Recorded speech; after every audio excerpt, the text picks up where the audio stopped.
The following is a presentation of iRacing.com Motorsports Simulations on LSRTV, the voice of sim racing.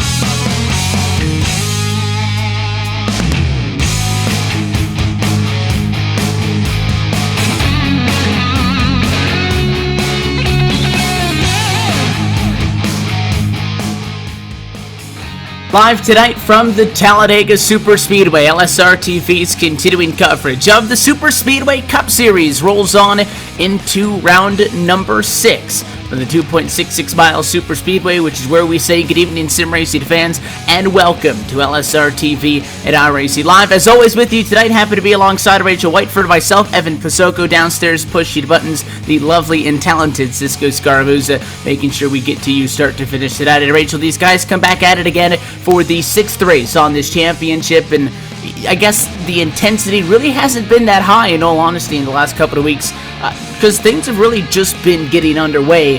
All of a sudden, though, we nearly find ourselves at the halfway point on the regular season. We're slowly starting to see the chase grid begin to build up with drivers punching those tickets to the championship via wins, and now you're going to have to start to see these guys get a little bit more serious week by week. Absolutely right, Evan. And Talladega, well, it's going to step up a notch here anyway compared to what we've had in previous weeks. But, of course, this is the time when these guys have to start getting serious. You don't have a win, now you have to push. You're right, we're nearly halfway. This is the time where things start to get a little bit more desperate for drivers. We're going to see a lot more very exciting racing soon. Drivers on track right now in their 5-minute qualifying session. It is just going to be one lap. That will set the starting grid for tonight. But we talk about, again, that championship picture. It is slowly starting to take form. You take a look at the championship standings, and we'll talk about that for a moment. The championship picture, though, the chase grid as of now, has 3 drivers locked in based on wins. Mark Jorgensen Jr. picked up his second win on the season about a week ago. He is more than safe at the top of the pile. You've got Derek Walker and Brandon Chaburko. Those drivers are in based on wins. But again, that still means that 9 positions of those 12 on the chase grid currently made up by points. Corey Henry, Paul Servant, Roddy Wofford, Andrew Berger, Frank Basilia, Garrett Atwell, and Rod Flagg, the top 10. At Ray Rittenauer and Brandon Cruz Monsivais through the top 10 as they run right now. But again, next week is technically going to be the halfway point in this season, the regular season that is, where we'll have 7 races down of the 14. One name that is not on that chase grid, as I noted, Rachel, is somebody who has a win, and that's Dana Osborne. Dana Osborne won back in Daytona just a couple of weeks ago. He does not have himself inside of the top 25 at points. He's 29th at the moment. So back there, if he shows up, I think, consistently for the rest of the season, which may be what that team's struggling with, he should be fine. But that is just something to note, that we've had 4 different winners in 5 races, but only 3 of those drivers currently occupying chase spots. That could be big for somebody else sneaking in on points. I don't know if it's going to stay like that. And again, if Dana Osborne's able to get to the track, I don't think he'll have any issue getting to the top 25. But at least now, it gives that extra spot to a Brandon Cruz Monsivais in 12th. Certainly does, of course, Evan, and that is one thing you need to have for this sort of racing is consistency. It can go bad for you many weeks out of the season, but you got to make sure you get those points. Win and you're in only gets you so far. Qualifying just about wraps up. Talk about that outlook coming up until we get to the chase for the championship. Chase begins on the 12th of May, so there's still plenty of time. Obviously, we're going to be alternating back and forth between Daytona and Talladega week in and week out. We did get that little bit of a taste of Daytona 07 1 week ago here on LSRTV and iRacing Live, and thanks to those who tuned in for that one. That race more critical than I think many people might think because there is a single chase race at Daytona 07. It just happens to be the opening round of the final chase round of the championship. Those final 3 races, Daytona 07, Talladega, and Daytona. So with that being said, everybody knows the objective. We've had 5 races. We've had 4 different winners. There is plenty of space right now for guys to get in on wins. That door is even bigger for guys to get in on points, but there are not going to be 9 points positions come that 14th race of the regular season. It's time to get up on the wheel wheel, unless you're in maybe those top 3 or 4 points positions, I would not be feeling safe at this point in the season. As we get set for the 6th race on the championship, though, let's head trackside and take a look at tonight's LSRTV starting grid. Ray Rittenauer going to start on pole position. He's got some special colors on aboard. That number 87 Chevrolet with the Racing Warehouse on aboard tonight. His 5266 is going to put him on pole, and Derek Walker, with a good result, already a winner on the season, will join him on the front row and roll from second. Ronnie Watford to Paul Servant, both drivers who did not do that good in practice, going to get good Q times and roll off from 3rd and 4th tonight. Just behind them, Corey Henry qualifies P5. He certainly does, and coming home, starting I should say today in P6 will be Jason Altmans with Frank Basili III in 7th place. Mark Jorgensen Jr., last time's winner, of course, he's in 8th place. 9th place Gareth Atwell, and Chris Bassini in 10th. 11th spot tonight belongs to, as you continue down through the lineup, Glenn Hedrick. Scott Warren will start in 12th. Unlucky number 13 tonight belongs to Roger Buff. In the number 71, Casey Malone back on track tonight. He'll start on the outside row, number 7 and 14th. Just behind them, a familiar face, Kelly Dahl in a 99 Chevrolet, 15th. And he has 16th place tonight will be Roman Evans with 17th place Shane McEachin. Always a fast car. Needs some luck though, Evan. Andrew Berger in 18th place. Gary Champion 19th. And Brandon Cruz Monsivice, that driver we've just been talking about, rolls off 20th. Continue down through the times in qualifying. 21st through 25th includes Dan Harrington, Dominic Dyball, Rod Flagg, Daniel Holloway, and Justin Levine. It certainly does, and to finish off your grid at the moment, Joel Wood will be in 26th place, Roger Stewart 27th, 28th to Brandon Jaberko, always at the back, but never for long. Behind them, Dana Osborne, Andy Kessler, Dwayne Cooper, and running off last, and 32nd, Larry Camp. That's a look top to bottom at your LSRTV starting grid. Cars now roll from the start-finish line as we get set to get this race underway. As always, let's talk about Dega, the 2.66 mile Superspeedway located in Lincoln, Alabama. Obviously not all that different from that of Daytona. We can talk about the banking, more or less the same, 33 degrees of banking off on the 1 and 2 side of the racetrack. If you really want to go by the stats, turn 3 is 32.4 and turn 4 is 32.5. We'll go with 33 as a blanket statement. I think the big thing in that is it's about 4 stories high of that banking, much wider than Daytona. Start finished on in a little bit of a different position, so these guys do have some additional space to work with. Maybe a 3rd lane. You noted Brandon Chiburko, Rachel, somebody who tends to start back in the field and then very quickly works his way up. That extra space on the outside of the racetrack might play a factor into that, to see how he does tonight. Oh, it certainly will, Evan. But funny little tidbit for you, of course. Why is the start and finish line so different here at Talladega? Well, when it was first built, the owner, he wanted to sell those tickets that weren't straight opposite the start-finish line and the pit straight. He wanted to sell the ones heading into turn 1. So how did he do that? He moved that start-finish line further towards the first corner, which makes this a very unique track, Evan. There's a lot of drivers who have gone to victory lane because of that decision, and I think equally so. There's drivers who have been kept out of victory lane because of that. Looking forward to a good finish come the end of 94 laps later on down the line. With that being said, the pace car going to make the sharp left-hand turn off and away this time. We are set to go racing for the 6th race on this Super Speedway Cup Series campaign. As always, we're so happy that you're with us tonight on LSRTV and iRacing Live. Ray Rittenauer in control of the field for the number 1 position. He'll bring the field out of the tri-oval, take the American Ethanol green flag, and we are underway. A little bit of a checkup for the driver's top side as we get up through the gears and go off to turn number 131 already.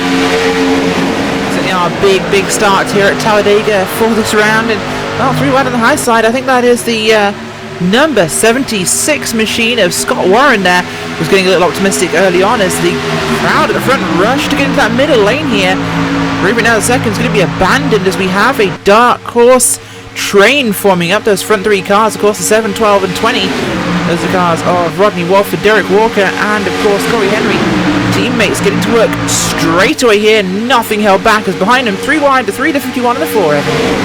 Yeah, the 3 also somebody who's going to be left out to dry on this opening lap of the race. We saw Rittenauer have all his support jump out from behind him, and Paul Servant, who started 4th, got forced out to a 3rd lane, and not even going to bother with it, just goes up to the fence and lets some of that cycle through. He drops to 12 at the completion of lap number 1. Your pole sitter right now doesn't end up all that bad when it's all said and done. It looked like that the 7, the 12, and the 20 were all going to clear him as they came down the back straightaway. That was not the case, but Rodney Wofford does, slots down to the inside and takes over the race lead. He leads lap number 1, and now you do see those 3 team cars leading the inside lane and being the first 2 cars on the outside of the racetrack. The 87 kind of stuck in that sandwich at the moment, second in line after starting on pole.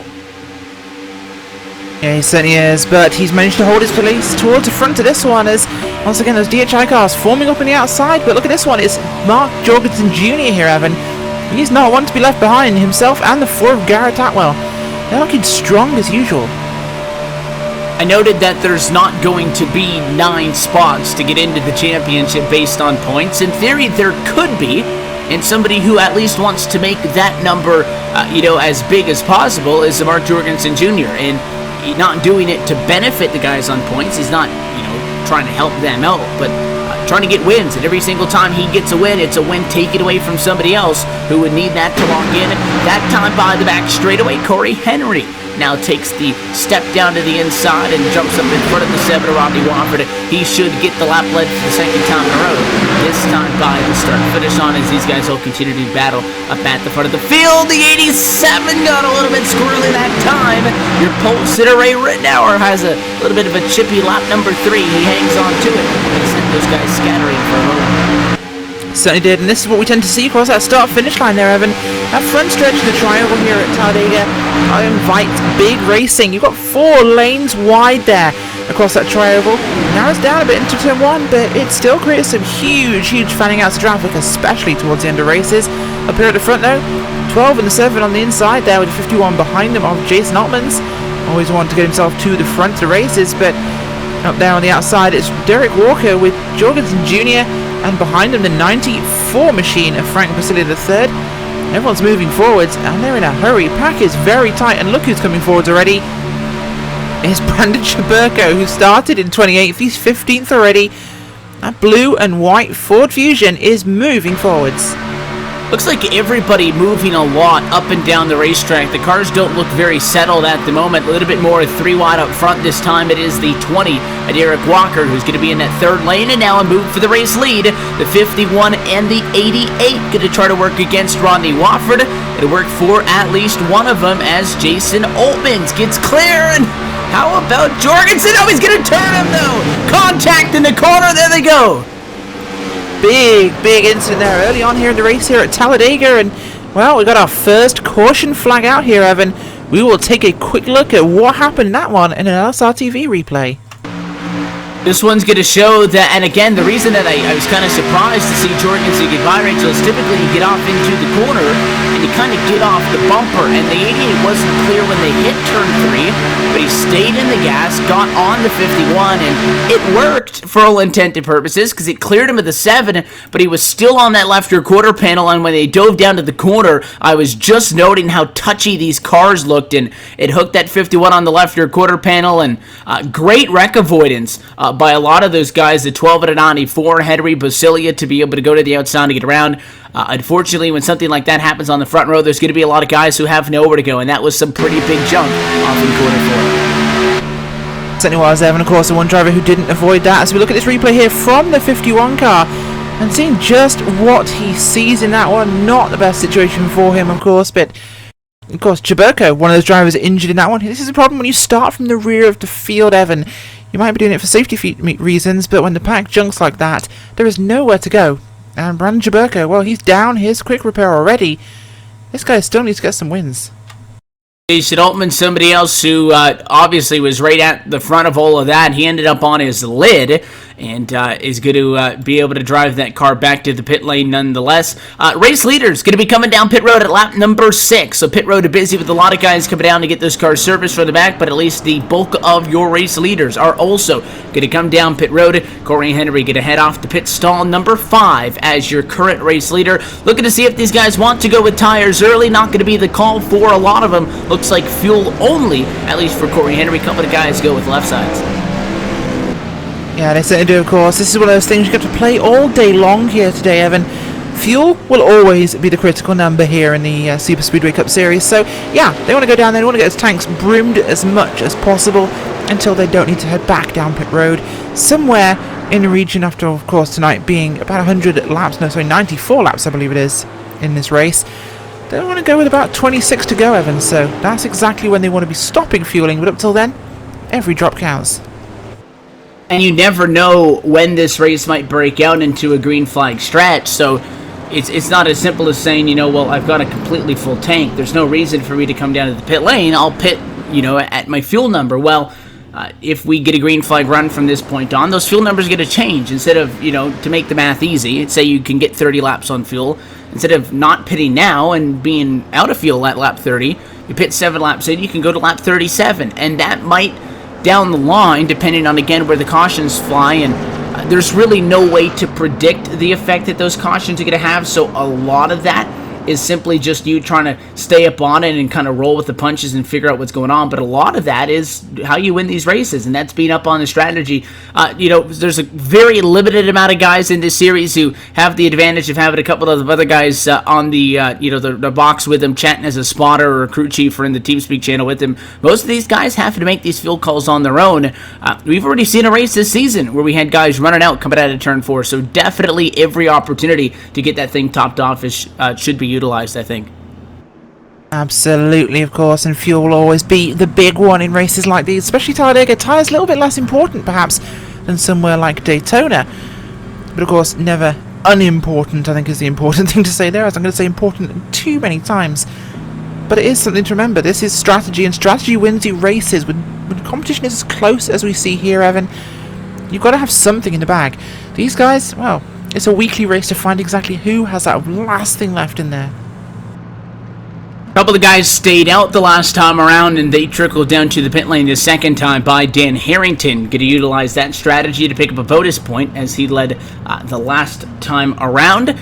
He'll get back onto the racetrack. A couple of other guys down pit road this time. Kelly Dahl, Ronnie Wofford, Justin Levine, Chris Bassini, Paul Servant, Roger Buff, Daniel Holloway, Glenn Hedrick, and a couple of guys still coming down to the pit lane. One thing that we should note about the strategy, and for those who tune in with us every Friday nights, they're well aware of this kind of strategy being implemented as the lights still sit on top of the pace car. But if you look back to the pit lane, you'll see Shane McKeechin in that number 28 machine, Rachel, has damage for being involved in that accident. Obviously, the first incident on the night, he still has that quick repair. He has not taken his quick fix, though. Some drivers have. He has not. And this is a strategy that we see quite often on Friday nights, where if it's not terrible, and considering we're only at lap 7 and 94 on the night, don't use up that quick repair. Get out there and just exist on the racetrack. And then at a later yellow, get the car fixed. Because what they want to avoid happening is getting the car fixed now, and then get it into an accident at lap 15 and not having anything left in your back pocket. So they're not going to be competitive at the moment, but that's a strategy that is really focused on guys thinking long term. Absolutely, and that's one thing you need to think about here, of course. If you've got some minor damage to the bodywork, scratched fender, pushed in hood, yeah, you are not going to be very fast when you're a leader of this motor race, but you know what? You don't need to lead this race now.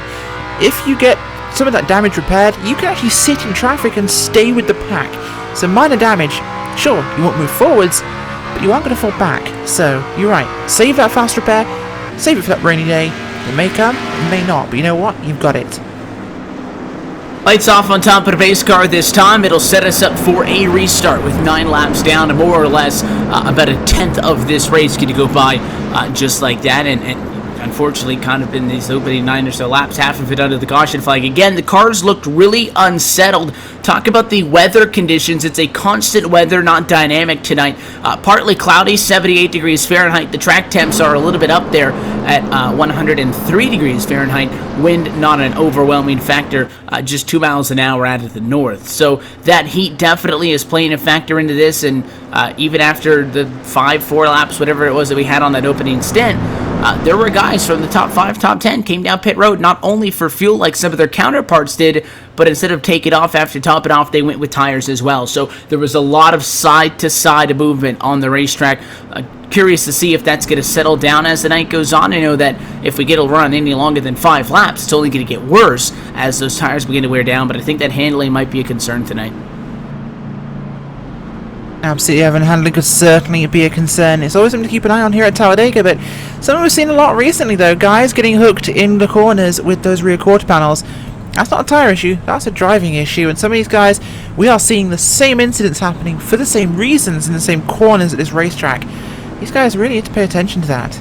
But look who's actually, in terms of getting their cars fixed, and best place to be if you want to avoid an accident, that's the front. Jorgensen Jr. and Chaburko, 1-2 on the outside lane. Our Jorgensen Jr. already 2 trips to victory lane. He's feeling good, and he loves coming to Talladega. The pace car back off and away that time. They'll cycle through the inside of the tri-oval and come underneath the flag stand. Green flag flies once again. Not a good jump for the driver who was actually the race leader on that one, Corey Henry. It's blown out of the water by the 88, and the door is wide open, and there he goes. No reason not to. Jorgensen to the bottom to take control. Okay, certainly is a great run by Mark Jorgensen Jr., of course, as this race gets back underway here on lap number 10. Chaburko out there on the outside on his own. Will anyone go with him? Who wants to risk that one? He's certainly a tough cookie to work with, but up will come the 94 and the 12 car here of Corey Henry. As Henry looks like he's going to go, but no, he will chicken out and he'll dive back in, but now the gap's closing. Time to go. Put up or shut up, Evan. Side by side at a battle for second. Henry by himself. Going to try to make something work. You've got the 20 right there as well, but you have to expect to see things spread out a little bit on these restarts, and the 12 and the 20 are the only people representing the outside of the racetrack at the moment. Everybody else topside has fallen back quite a little bit of a substantial margin as they run now. You'll see the 22 join up, the 24 join up. They're going to go to the outside of the racetrack, try to do something with it. Big bobbled up time by the 20, and again, that 22 was on the quarter panel off at the corner. Got him all kinds of out of shape. Good piece of driving by Walker to keep that thing straight. Certainly was. Walker getting what he needs to do done here on the racetrack, as up behind them comes Brandon Chaburko. In that 22 Ford Fusion, he will get himself in line, move this outside lane forwards, but what are they going to do? 24 joining them as well. That is Andrew Berger. A few guys here started at the back, Evan. 31st place starter, Dwayne Cooper, he's up in 7th. Or 8th place position at the moment. We've got 20th place starter in 5th, Chaburko. 23rd place starter is Flag, and he's up in 6th. This one is moving forwards, and these guys are looking folks to the front every week. Number 10 are on flying, going to go bottom to top with that move coming out of the quarter as they head down the Alabama gang back straightaway. Back off to quarter number 3. 12 drivers that time by within 1 second of the top spot, and almost looking like it is going to be about a 10-car breakaway up at the front of the field. You can look all the way back to, I believe, just behind Ramon Evans, the 54 of Brandon Monsivice in 10th. Then you do see a little bit of a gap from about 5/10 off to 9/10 off between 10th and 11th. Now, that's not enough of a gap for those guys up front to leave and take off, but they at least have a little bit better jump on the restart, and as they get side by side up front, it's going to obviously block those guys in the back from making progress, and really taking advantage, I think, of the 2 to 3 lap period right off of the restart to make a move is critical, as Brandon Chaburko, he'll force it 3 wide instead of going topside, though. He makes his own middle lane, and it might just work out to the corner. Oh, there's contact with the 94, and there they go! Another one in 3 and 4. Huge moment there, Evan, as that one is exactly what we didn't need to see happen. And, well, Brandon Chaburko, that's 2 junked race cars for him in this one, as we'll go back and look at your LSRTV race replay and see what happens here, as it's 3 wide, nearly 4 wide almost for the lead, as he taps the 94 of Brasilia up into the 12, hits himself, gets caught by the 20 and then 83. Big junk, second time, turn 4. And again, a situation where, I mean, the door was open, but you can, I'm sure, put forth a good argument that says there's no need to do that. At lap number 13, and I think the objective for Chaburko was to be clear, and he did not get clear, and the 94 Basilia probably could have given him a little bit more room, but the 12 was looking topside on him, and he held his line, and I think that's just 3 cars that can't fit in that amount of space, and unfortunately, it takes out Frank Basilia, who I think did nothing wrong in that. Absolutely, it was one of those situations as Brandon Chaburko has just blown his motor coming off the corner of turn number 2. He looks like he will be out for tonight's proceedings. With that, we're going to be under the caution flag for the second time tonight. Your race winner from Midway could go, Mark Jorgensen Jr. at the moment with 14 laps complete this time around, going to be scored at the top spot. We'll take this opportunity to step aside for a brief moment. We'll be right back to Talladega on the other side as we gear up for another restart. You're watching LSRTV's continuing coverage of the Superspeedway Cup Series at iRacing Live, the 88 in control.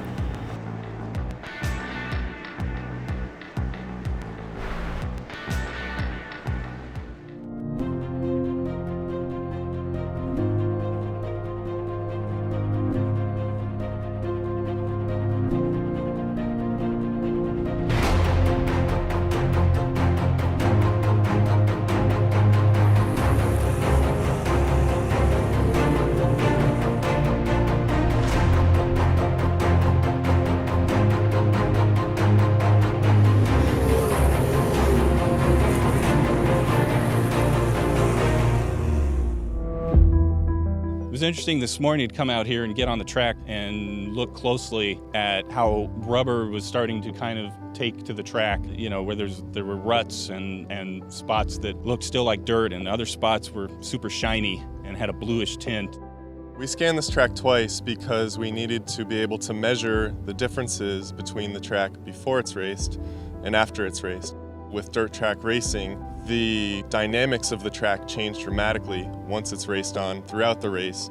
And by scanning it beforehand, we were able to gain a baseline that we're now able to compare with the scan from after the race. Take a look at the cushion, see where it's built up, see how deep it is, and try to figure out some of these variables that we'll have to account for when we create our digital representations of dirt racing and dirt tracks. Our associate producer, Kevin Einarelli, was actually quite the soldier, and he stayed here all night scanning so that we could get this second scan, because in the morning after the race, they ripped the track up. So the window that we have to collect that data is very limited. So thanks, Kevin. So we had a similar approach with the photography of this track that we had with the laser scan. We photographed it twice. So we were able to get in here right before the race started, right after all the trucks had finished running the track in, and take reference photography of the track. And then we returned today and took another set of reference photography, and we took photos of all the various elements that we need to account for: the cushion, the groove, the areas of the groove that have received rubber, and the apron. And we have a specific technique that we use to take these shots. We are using something called photogrammetry. What photogrammetry is essentially the science or a method which will allow us to take photographs and extract three-dimensionality from them using common elements between the photographs. And it's a great technique to create textures for our racing sim, and it's something we've been doing for a while, but it's especially helpful with dirt because of the three-dimensional characteristics of the dirt and the way it collects.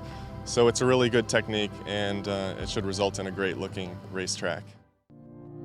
A lot of what I'm seeing kind of confirms what we already believed and already knew and have already started working on. So, you know, my plan is to get together with Dave Kamer and get in detail about what's going on between the tire and the road, because the ruts seem to be a significant piece of the puzzle, where the rubber shows up on top of the ruts. So getting the tire grip correct on a track that has as much variation as a dirt track does is going to be key. We know that every racetrack, every dirt racetrack is unique. Different soil compositions, different color, different types of grooves developed depending on the different types of cars. So this process that we've gone through this weekend is not going to be a one-off thing. We're going to do it again, increase our knowledge, and we'll take that knowledge home with us, and it will help us create a better version of these tracks in iRacing.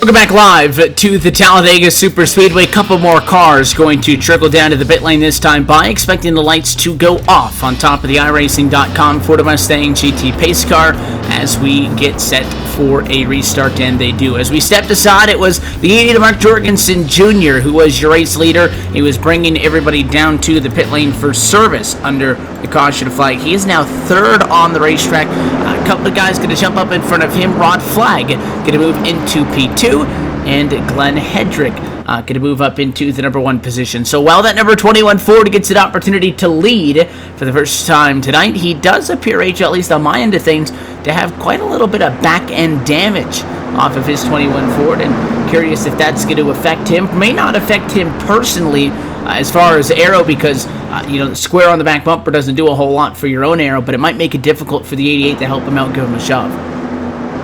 I think that's certainly the case, Evan. That could make a real difficulty for him, but something we're going to have to see whether that will make an effect in the race. Right now he's out front. His front end's looking good, so could have the stability he needs. Shouldn't be a huge problem. Still running with a handful of drivers on the lead lap, all the way top to bottom. 28 drivers on the lead lap. First driver 1 lap down, 29th position, and it would be the recipient of a lucky dog if it were to come out. Would be Larry Camp, who runs in 29th. 2 laps down is a heavily damaged Brandon Chiburko, and then 31st position, 3 laps down, Ramon Evans. Neither of those bottom 2 guys currently on the racetrack, although we have yet to have anybody officially retire from this race and go behind the fence. Relatively good news, considering the 2 incidents that we've seen so far off at the 3 and 4 end of the racetrack have been quite extensive, to say the least. So with that being said, we get set for another restart. Pace car down and away the second time. We'll go back right off of yellow, and we'll see what Glenn Hendrick can do for the front row.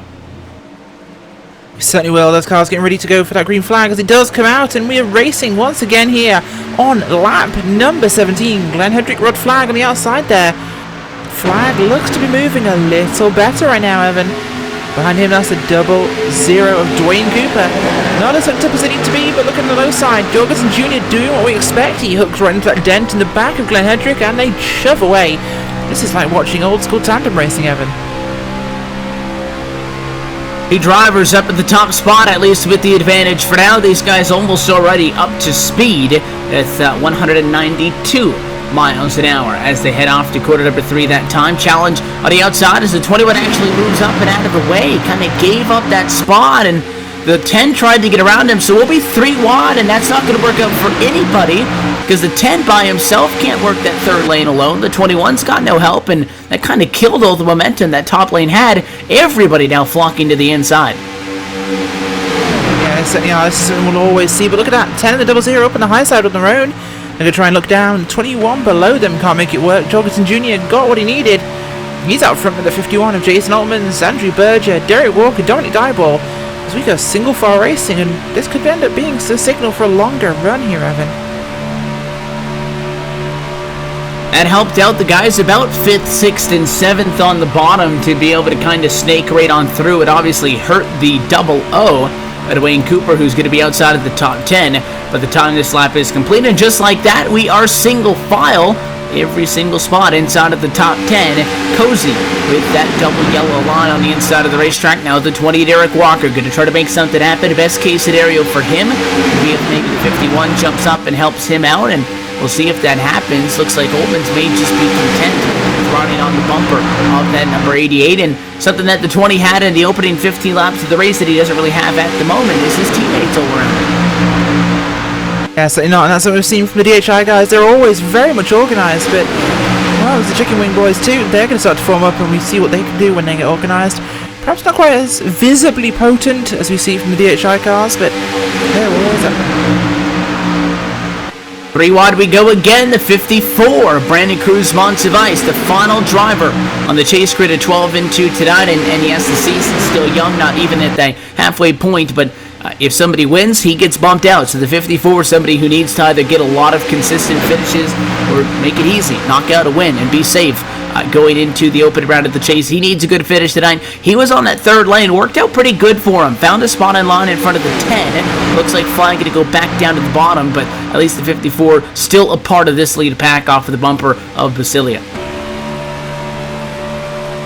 Certainly is, and now on the outside here, the 20 car, Derek Walker, starting to make a charge forwards. Basilia the 3rd is pushing him, then 54, the 21, the 12, the 0-0 forming up there.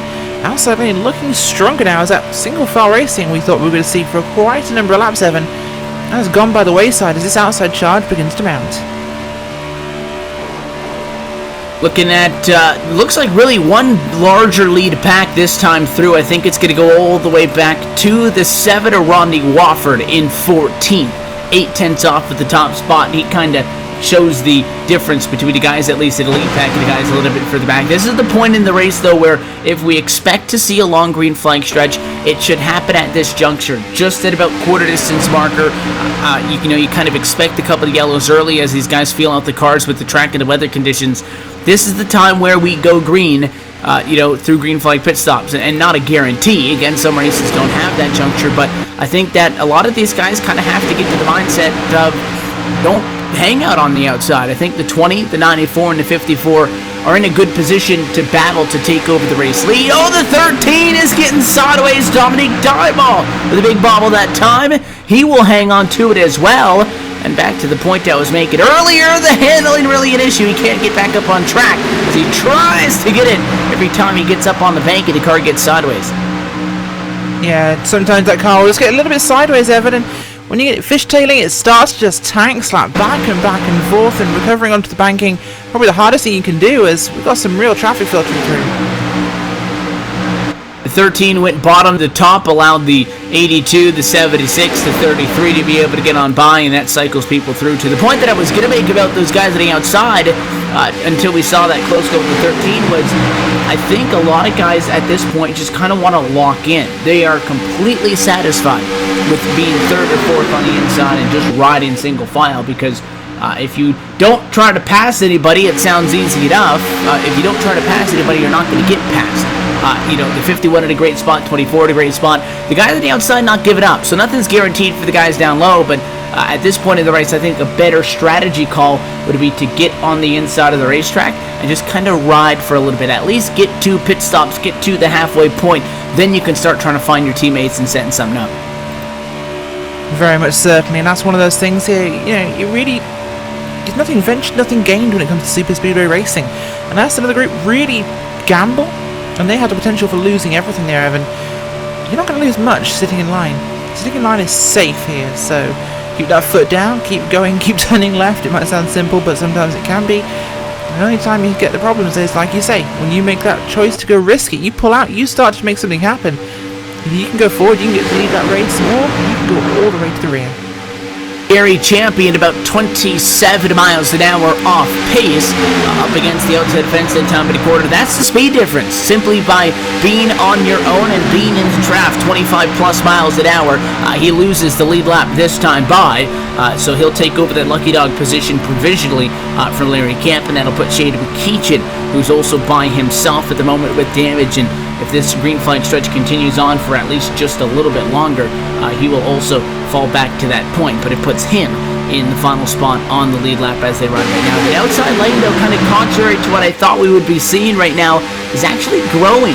Getting a handful of guys on the outside of the racetrack, the 20, the 10, the 94, they are still all there. You've got Monsivice, you've got the 00 to Wayne Cooper, and even the 7 down at Joel Wood trying to figure out what lane he wants to go as he kind of dips his toes into the water, trying out both the outside and the inside.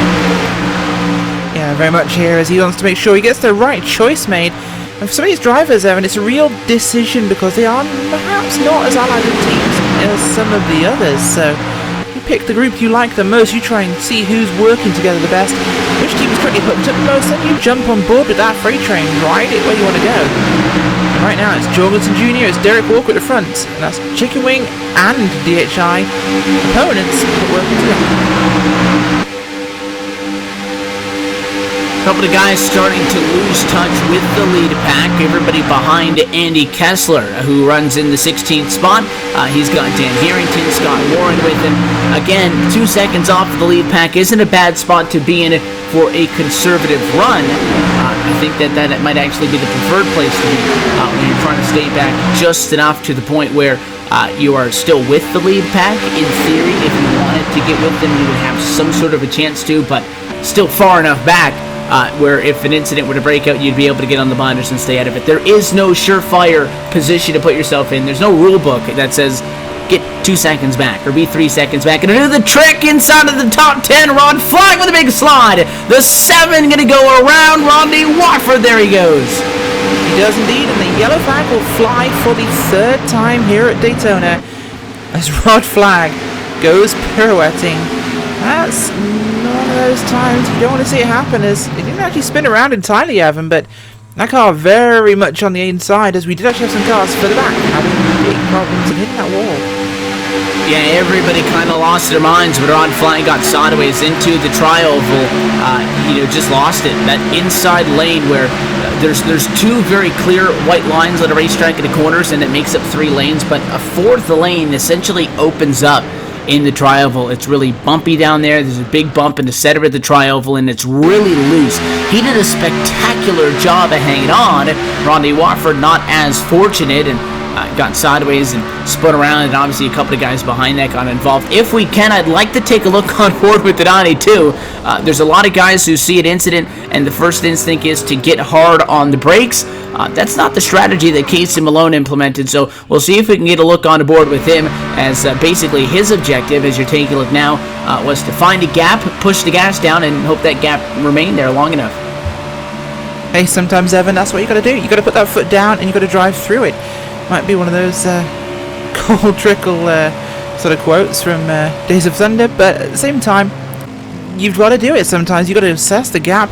Sometimes you'll see the track being clear, and if you push through, it closes behind you. If you lift off, sometimes you can be involved in a bigger incident, especially with cars behind you who don't quite get on the binders just as quickly. You can get hit from behind and damaged further, so risk it. Sometimes pays off.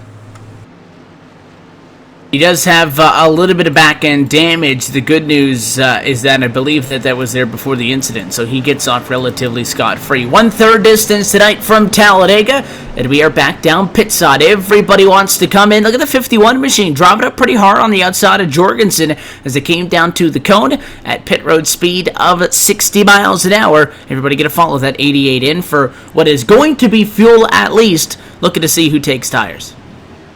Expecting most people to come for tyres here at this point, lap 28. This will make for a very good opportunity to get that car fully reset here, Evan. Fuel, tyres, out you go. The 88 of Jorgensen going to have a race off for the pit lane, and he will lose it to the 20. Oh, he's going to go around, though. Close call there with Derek Walker, who, courtesy of getting that number 2 pit stall via qualifying, was able to beat the 88 out of pit road, got sideways, and they almost made contact with each other off of the pit lane. I think, fortunately enough, that contact didn't register because they were close enough to the pit lane, but that could have been unfortunate. It works out for the 20, partly in the fact that the 88 machine Rachel, when it came in, overshot the box just a little bit. I'm not sure if Jorgensen was planning on taking tires in the first place, but sliding into the box and having to shift it in reverse and back up definitely took that off of the table. He topped it off on gas and was good enough for second off the pit road. Was indeed, but that's all he needs. We've seen him recover very quickly to the sharp end so far in this race. Every restart, he's really not been leading apart from one, and he's been up there very quickly, so keep your eyes on him. A couple of guys who do not decide to come down to the pit lane that time by the 94, Frank Basilia, who's going to stay out and take over the race lead. Frank Basilia, a familiar name to this championship if you've been around for quite some time, the Season 6. At that point, Superspeedway Cup Series racing champion back in Season 6 quite some time ago. He's come close on several occasions and is one of those guys who's just not been able to put it together and is searching for another championship. Something else when you're talking about titles that we should note that I find interesting is the last first-time champion we've had was way back in Season 10 of the Superspeedway Cup Series. We have since then had Andrew Berger win his 3rd title in Season 11. Seth the Merchant went on to pick up his 2nd title in Season 12. And then just one season ago, Andrew Berger, the most decorated champion in series history, picked up his 4th title. So I think we're kind of due for somebody to break through and get a first-time championship. Yeah, we certainly are. It'd be fantastic to see that, of course. You really want to see guys getting that break they deserve. We've seen a lot of drivers in this series with the talent, Evan, who should be up there at the sharp end, and I think we'll see some of those guys getting that opportunity very soon. Could it be this season? I'm not sure. The regular veterans here, the multiple champions, the existing champions, they are looking hard to beat. The light should go off on top of the pace car this time by, and it'll give us a restart with 31 laps complete, and basically as close as you can get to the 1/3 marker in this one. Take a look, though. It looks like Basile going to be coming down pit road, so he will give up that top position. Also coming down pit road, Daniel Holloway, Paul Servant, Justin Levine, Roger Buff, and I believe that's most, if not all, of the guys coming down to the pit lane. So we're seeing a lot of that. I don't think that guys are quite comfortable with being up front yet, and we've had a lot of incidents. In fact, all three of them, Rachel, have stemmed from up front, all with the exception of the contact between Cheburko and Basile. I don't think they were necessarily guys who are driving a little bit over their heads. I think that really a lot of these have just been racing incidents, and those guys who stay out front and then intentionally want to drop to the back, I don't think want to be a part of that battle up front. They're trying to keep that safe distance, at least at the moment. They don't think 1/3 of the way through this race is go time quite yet. Absolutely not. I wouldn't say 1/3 is go time at all. 1/3 of the race is time to sit back and cruise and wait for this one to get to about the last third. If anything, possibly the last 20 or 30 laps, as more cars will come down pit road this time by. It is way too soon to be thinking about going.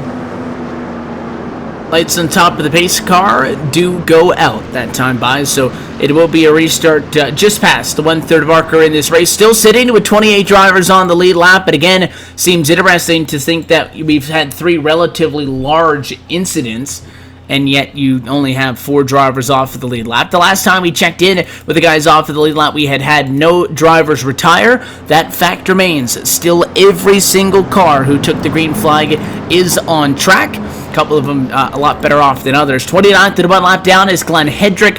30th and 8 laps down is Rowan Evans. 31st and 17 laps down is Brandon Cheburko. And 32nd and 21 laps down is Dana Osborne. You made a point at the top of the race that Cheburko needs to start getting some wins. Rachel, tonight not going to be the night. Only going to dig him a bigger hole.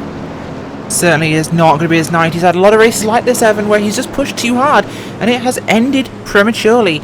He needs to make sure he gets some solid points in, otherwise he'll be struggling. He seems to either win it or bin it. Up front, we're going to be doubled up with Derek Walker and Mark Jorgensen Jr. on the front row. Jason Altmans, Corey Henry, and Dwayne Cooper inside of the top 5. Biggest mover amongst those drivers is that 00 Dwayne Cooper, so do want to give a call to that Ford Fusion on the inside of the racetrack. Started 31st on a provisional, kind of the honorary Brandon Cheburko tonight, with the absence of the 22 being multiple laps down right now, plus 26, just at 1/3 marker. Very much so. We'll have to see how he performs in the rest of this one, but Cheburko missing is not something we'd like to see, of course. He's always an entertaining factor in these races, but guys up front at the moment, Jason Altmans, Corey Henry, Mark Jorgensen Jr., Derek Walker, and Dwayne Cooper. Some very fast names there. Green flag flyers were racing once again. Gonna get him up to speed. Looks like a good enough jump for the driver on the inside this time by. However, Jorgensen, by just 1/1000th of a second, did lead at the start-finish line, but it's not going to be a good enough jump to be able to get himself clear. And that inside lane should be good to go. Was a little bit of an incident back at a pack on the restart. The 54 of Brandon Montsevice and the 33 of Larry Camp nearly got together. No incident stemmed from that, though. Everybody okay back in the pack. Yeah, everyone's okay for now, Evan. Of course, they keep themselves going, but it has spread things out a bit further back. These guys not quite as tight as they were. Could be a good idea. Safe now as the front of the back racing too wide here, about 10 deep. Look at the 4 machine trying to figure out what lane he wants to take. It almost looked like Atwell was considering going from that outside lane to the inside. There was a small gap between the 00 and the 24. He elected not to go for that move and will stay running in line on the outside of the racetrack. So 4 drivers working top side, the 24.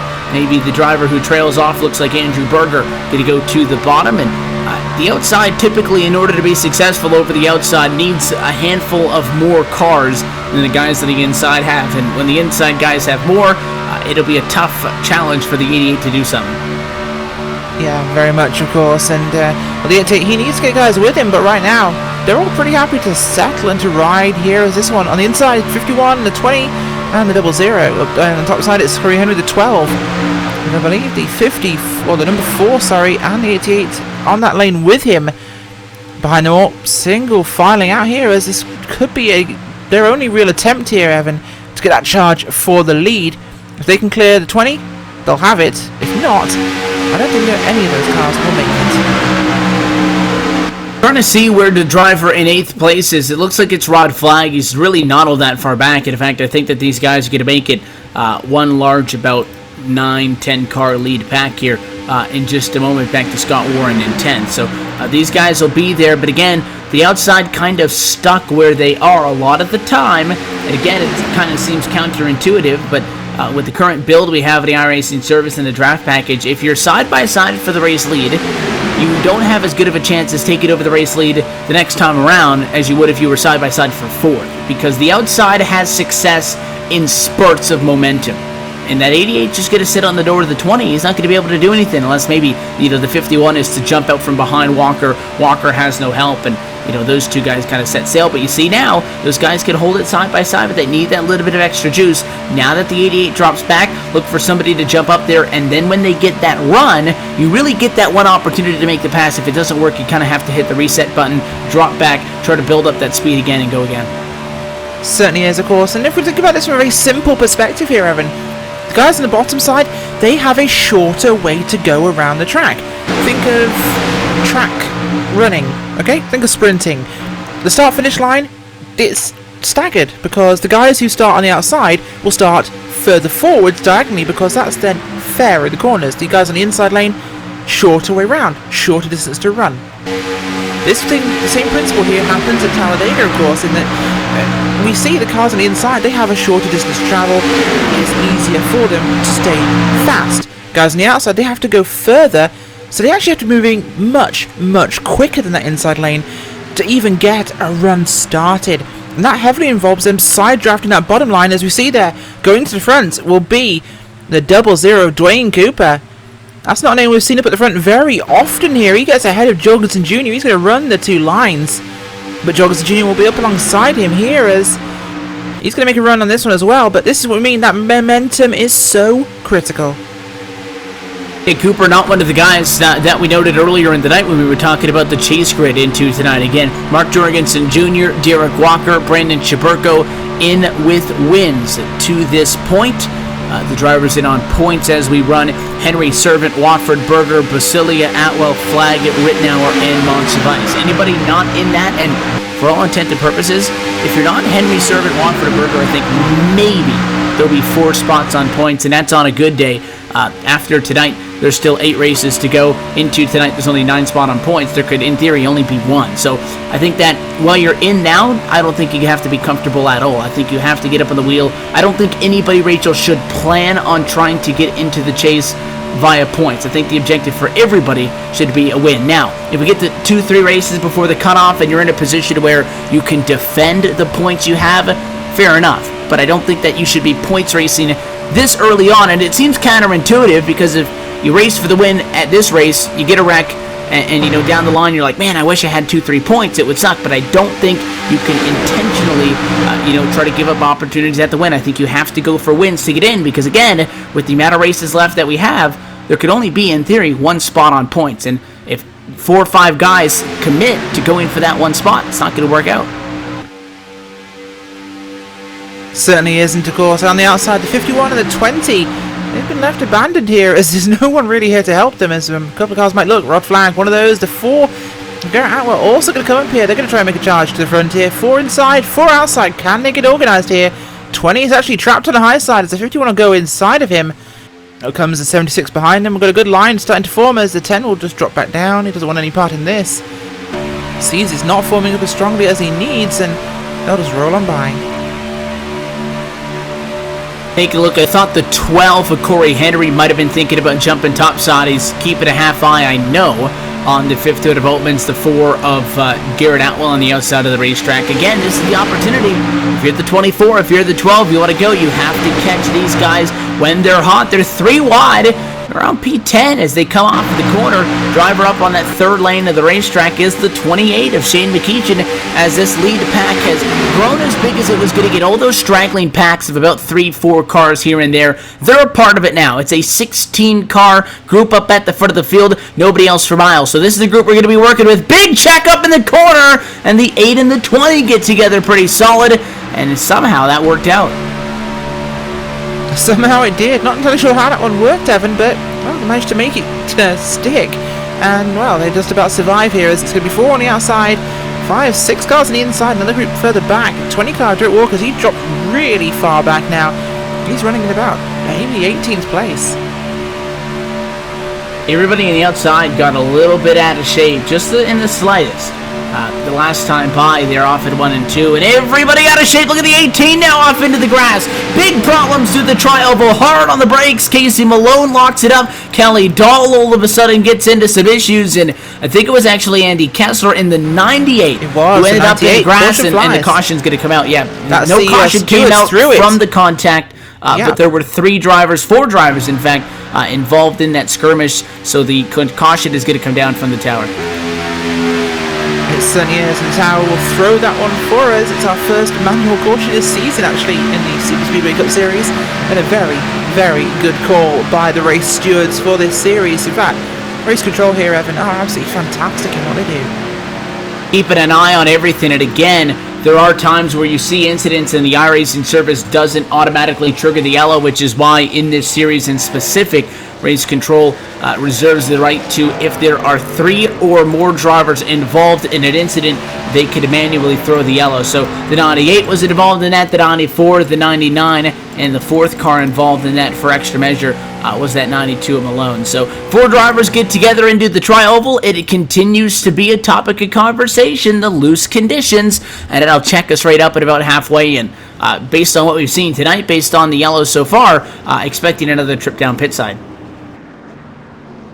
Certainly will be, and of course these guys took tyres fairly recently and not expecting them to take tyres again, as we are actually going to run across that halfway point in this caution, Evan.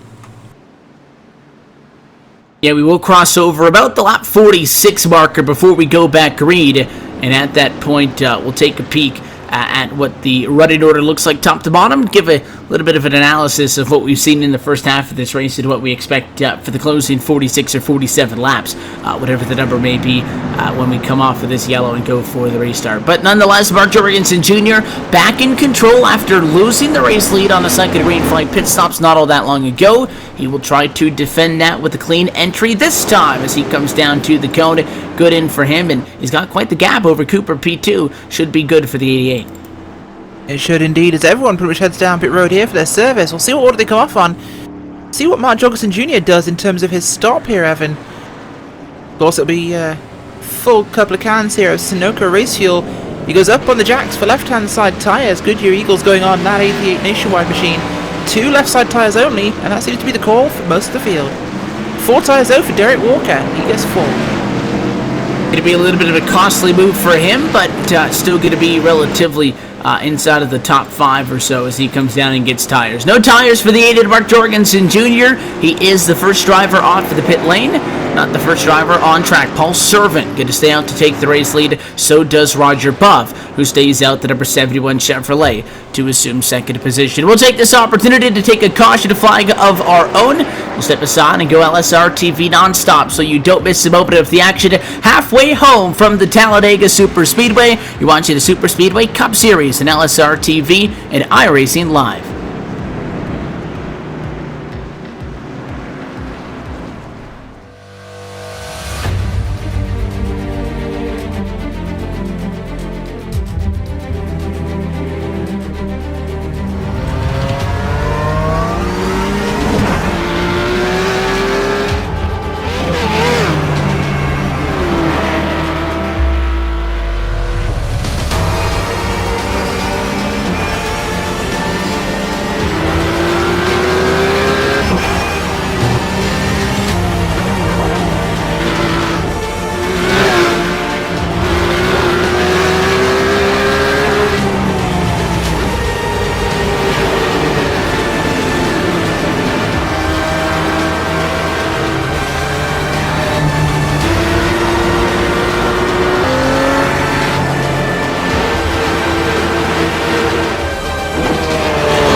Back live from Talladega as we get set to cross the halfway point here in just a moment. Going to be 45 laps complete this time around of the 94 on the night. We'll take this opportunity to take a look at our iRacing, the Midway race break, brought to you by iRacing, the world's premier online racing game with professionally organized racing from NASCAR, IndyCar, IMSA, and more. At the cross flags, Mark Jorgensen Jr. going to be your race leader with Wayne Cooper, Corey Henry, Jason Oatmans, and Garrett Atwell inside of the top 5. Cooper, the biggest mover so far, plus 29. 6th on the racetrack for the Chris Basidi entry, Shane McEachin alongside 7th position, 8th for Andrew Berger, Dominique Dieball, and Ron Flagg, top 10. Running in 11th place currently is Scott Warren, with Derek Walker dropping all the way back to 12th place. Larry Camp, Andy Kessler, and Joel Wood rounding out your top 15. Frank Basili the third, Brandon Cruz, Monsivice, Dan Harrington, Roger Stewart, and Ray Ritnow the second, your top 20.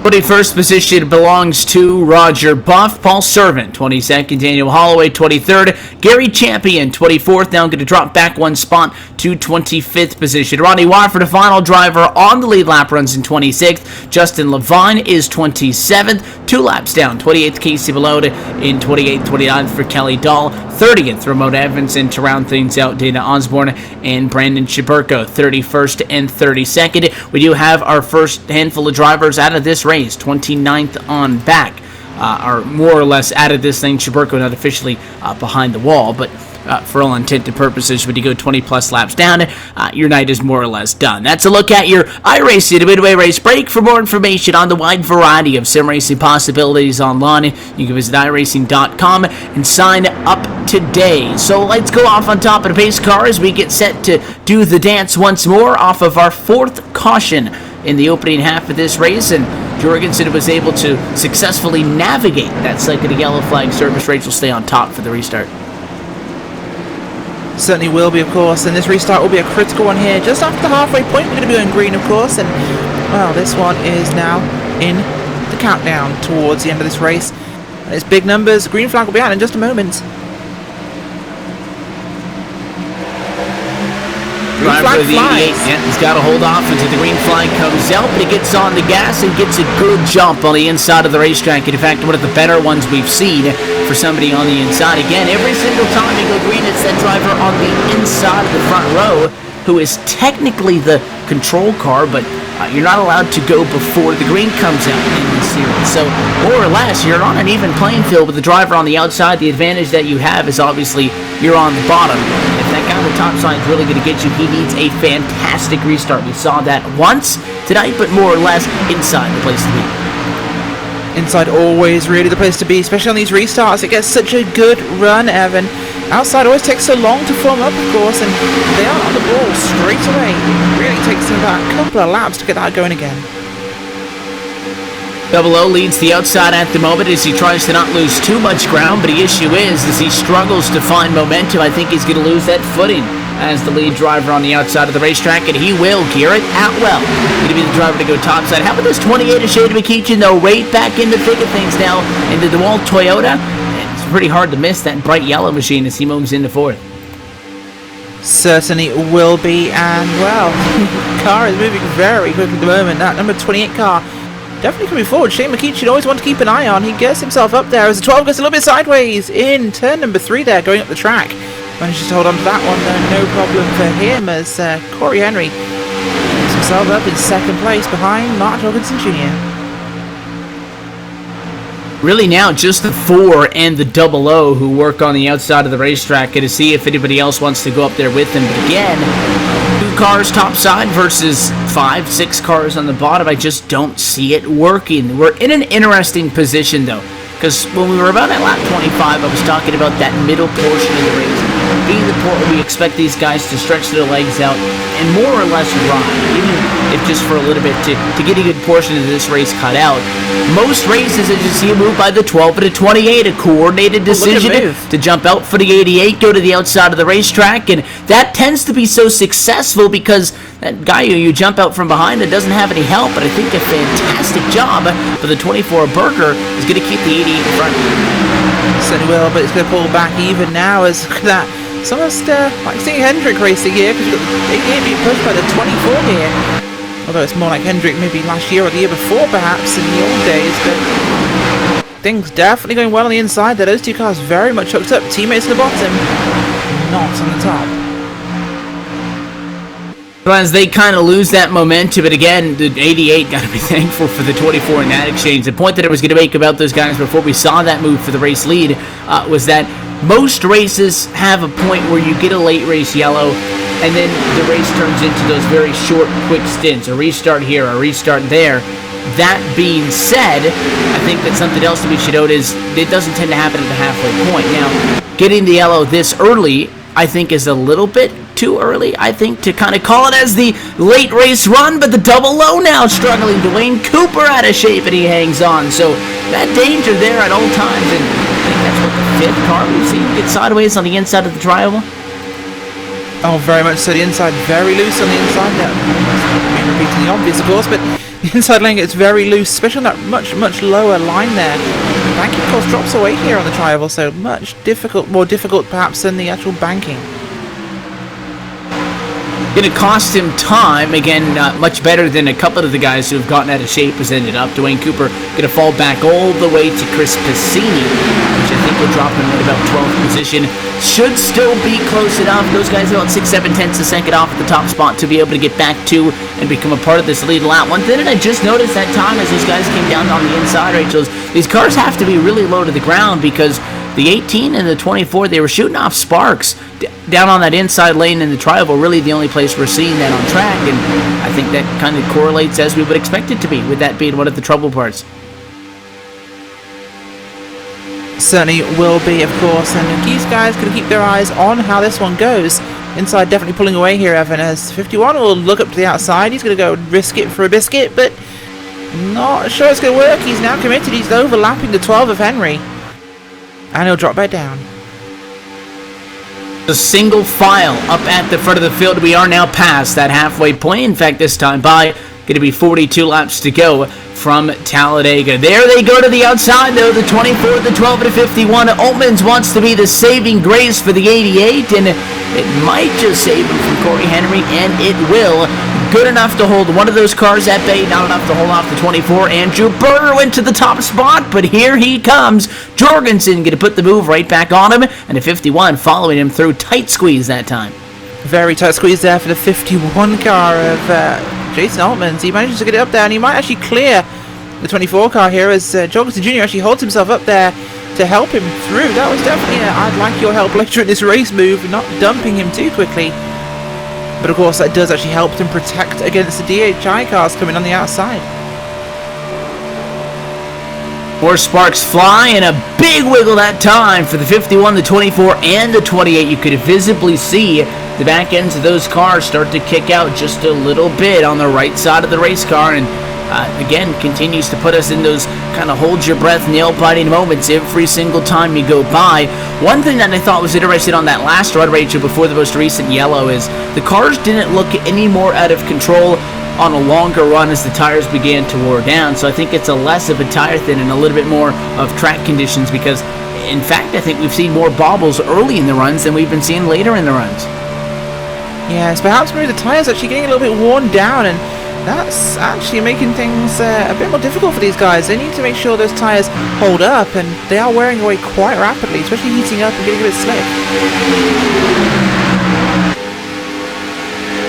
Moore has really been a proponent of, going to the outside. We're starting to kind of recognize the guys who we think are going to be a part of this. There's people 10th through 15th or so that are very much still a part of this fight, but Atwell, the 24 of Berger, obviously the 88's been here all night long. We're starting to kind of recognize who our core group of drivers is as they work past the 18 on the outside. Second time tonight under green flag conditions. Gary Champion going to lose his lead lap status. Lost it earlier in the night, was able to get back to the lead lap. He loses it once again that time, and that will leave him with 25 cars in the lead lap. But a lot of guys like the inside. Jorgensen, I think, has been relatively stained on the bottom. Not that he hasn't been going to the top. Look at the 4. Even when he's riding in line with the 12, still not satisfied. We'll go 3 wide in a battle for about 4th. Certainly well, and the 12 there wasn't a sucker hole to his teammate. The 20 car of Derek Walker got up behind him. Derek Walker working his way back to the front, of course, was 20th on that restart. Pushing his teammate now. Can they make this one work here? as they form that extra lane. 2 pairs on the outside, technically 3 wide here, but 76 will drop down. The 4's likely going to tuck in behind him. That's Atwell, of course. We'll see if they can get this one organised. How about the 76? Let's give a call to Scott Warren, taking a look at names inside of this top 10 group. Scott Warren started tonight in 12th position. In all honesty, haven't talked too much about him to this point. He's right up there with Corey Henry on the back bumper, working on the outside of the racetrack. He'll go back down to the inside, contact that time. The 10-rod flag was kind of drifted up at the same time that Henry was just drifting down. Kind of door slammed each other. It worked out relatively okay for doing that at 200 and some odd miles an hour, but it could have been a lot worse. It certainly could be. Things could always be a lot worse at 200 miles an hour, and well, we've seen it happen a few times in this race, but it's been fairly green and clean for a couple of laps here, Evan, so maybe with this one we'll see it stay that way for a little longer. Maybe see a green flag stop here before the end. That could really make things change. Seeing if that 76 can get up there and be an integral part, really, that third train in line. For the guys that are outside of the racetrack, you've got the 4 behind them, the 12 and company, but a lot of movement. Again, that time out of the trial for the 28, big slide to the inside, and the very generous overcorrect. You don't want to just kind of snap that wheel back in place because that's how you lose the back end. So he really walked it up the hill to keep an eye on it. You see that 28 of Akicha really struggling to keep the car straight. The 20 machine off of the quarter. Derek Walker that time a little bit sideways. Things are chippy, but the outside lane with the strength in numbers could give the assist to Mark Jorgensen Jr., new leader, lap 58. Certainly well, Jorgensen Jr. back out front, controlling this one as he's been doing in so many of these races this season, Evan. Got to be our pick for strongest driver in this series. No favourites, of course, but at 88, the numbers do not lie. He spends more time out front than any other driver. Lead pack sits about 11 cars deep. There's a relatively big gap between Corey Henry in 11th and Dwayne Cooper in 12th. Cooper kind of working with a small secondary pack himself. Joel Wood, Chris Bassini, and Andy Kessler. Andy Kessler, one name who we've been noting is like to hang out about 2 seconds back really all night long, and that's still the same position that he's in at the moment. Right now, what would be occupying 15th on the racetrack. So those guys still aren't confident as we take lap 60 this time by Rachel that it's time to jump up into the fray. 34 laps to go. They're still not going to commit to it. Certainly not yet, but there's still plenty of time to see if this one will change. There's a bit of sparks flying there on the tri-oval from these guys as they cycle through here onto lap number 60 of 94. That's 34 laps to go here, just outside of fuel window, so we could be soon heading towards seeing the green flag stop in this, Evan. 25 drivers on the lead lap at the moment. We're going to be catching up very quickly to Romney Wofford. Wofford, a seasoned veteran in this Superspeedway Cup Series, entered tonight 6th in the chase grid, which would be the 3rd spot in on points into tonight. And unfortunately for him, that 70 machine going to be caught very quickly. Doing a relatively good job for the damage. He's running 187 miles an hour all alone. That's not going to look very fast as the lead pack comes through at 203 miles an hour to his inside, I assume. Yeah, very much so. I'd have to see if they can keep that one going, actually, because this run is starting to progress a little bit better on the outside. 51 looks like he might make something go as they're going to lap the 7 car there. One of the DHI machines who was involved in the earlier incident, Rodney Wofford, will drop down now from 25th, last car on the lead lap. He goes down only a lap, and he will now be the lucky dog. Not that, normally I'd say not that, you really want to bank on having a caution come out, but I think for the 7, you need something. I'm not sure if, Wofford's got any of the clear fixes left. Assuming that he does, he could get the car fixed. If he does not, what he would be able to do is obviously come down to the pit lane under the caution flag, get whatever damage he can fixed, and at least try to be somewhat competitive. I don't think battling for a race win would be on the agenda, but being in that lead pack late in the race, maybe getting a top 10, top 15 out of it, definitely not out of the question. Things starting to get a little bit more fun up at the front of the field as that 88 Mark Jorgensen Jr. actually left the bottom, went topside the last time around to kind of hold that 28 of Shane Mikicha back. You're starting to see these guys get territorial with 32 laps to go, Rachel. I'm still thinking, though, these guys are going to have to come back down pit road one more time before the end of this race. Yeah, we'll definitely see him head down pit road one last time. Will it be under green? Will it be under yellow? That's the question we're asking, of course, and We'll have to see whether those guys can actually make this one happen, but it's that's the big decision. If it's green flag pit stops, Evan, this will split our field hugely. It always does. If it's yellow, of course, we could have even more cautions at the end. A green flag pit stop pretty much guarantees us, I'd say, a green flag finish. Oh, the 20 machine with issues. Derek Walker, big problems into center of 1 and 2. He was on the outside of the racetrack and not sure if it was some sort of an electrical issue for the 20 at issue with his equipment, or if there might have been contact and that sort of, an issue on his sim might have exaggerated that, but that car shot up the hill, still on track right now, but that thing's pretty beat up. Very much so. That's Derek Walker out of the running here for now, and well, that's leaving DHR looking very thin on the ground this time out to Talladega. Not something we normally see. Those cars normally take each other out to the end of the race, not kind of on the run to the end of the race. Yeah, the damage actually not as bad as I thought it would be, but you still do it 199 miles an hour, which is quite impressive by himself. He is losing touch with the lead pack, which, by the way, how about some 3-wide again? The 28 this time. Going to be the driver who gets ousted. Bakichi was second at the stripe and forced out to that third lane. He'll drop from the top 5. He certainly will, and he'll have to kind of work his way back there if he wants to get in it, but his front pack is kind of broken away now. They've got about 1-2 second gap here over the rest of your field, so things running very favourably for that top 8 cars.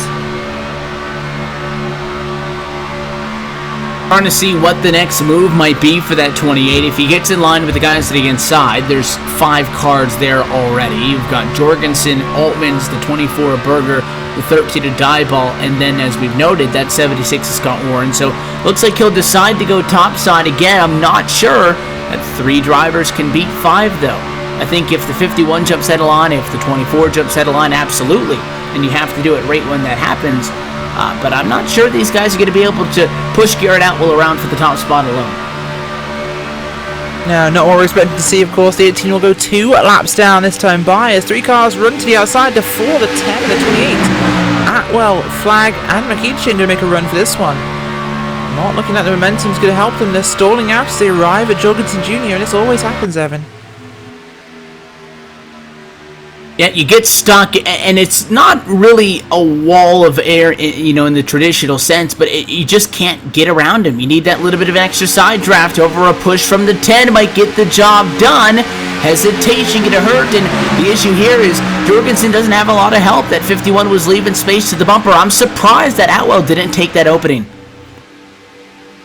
Yeah, well, didn't go for that one, but he might. Still, he does now as he'll drop down in front of Jorgensen Jr., dropping the 10, the 28, and the 76 there on the high side to work on their own, but Garrett Atwell to the lead of this race, and he will be the leader across the stripe, we think.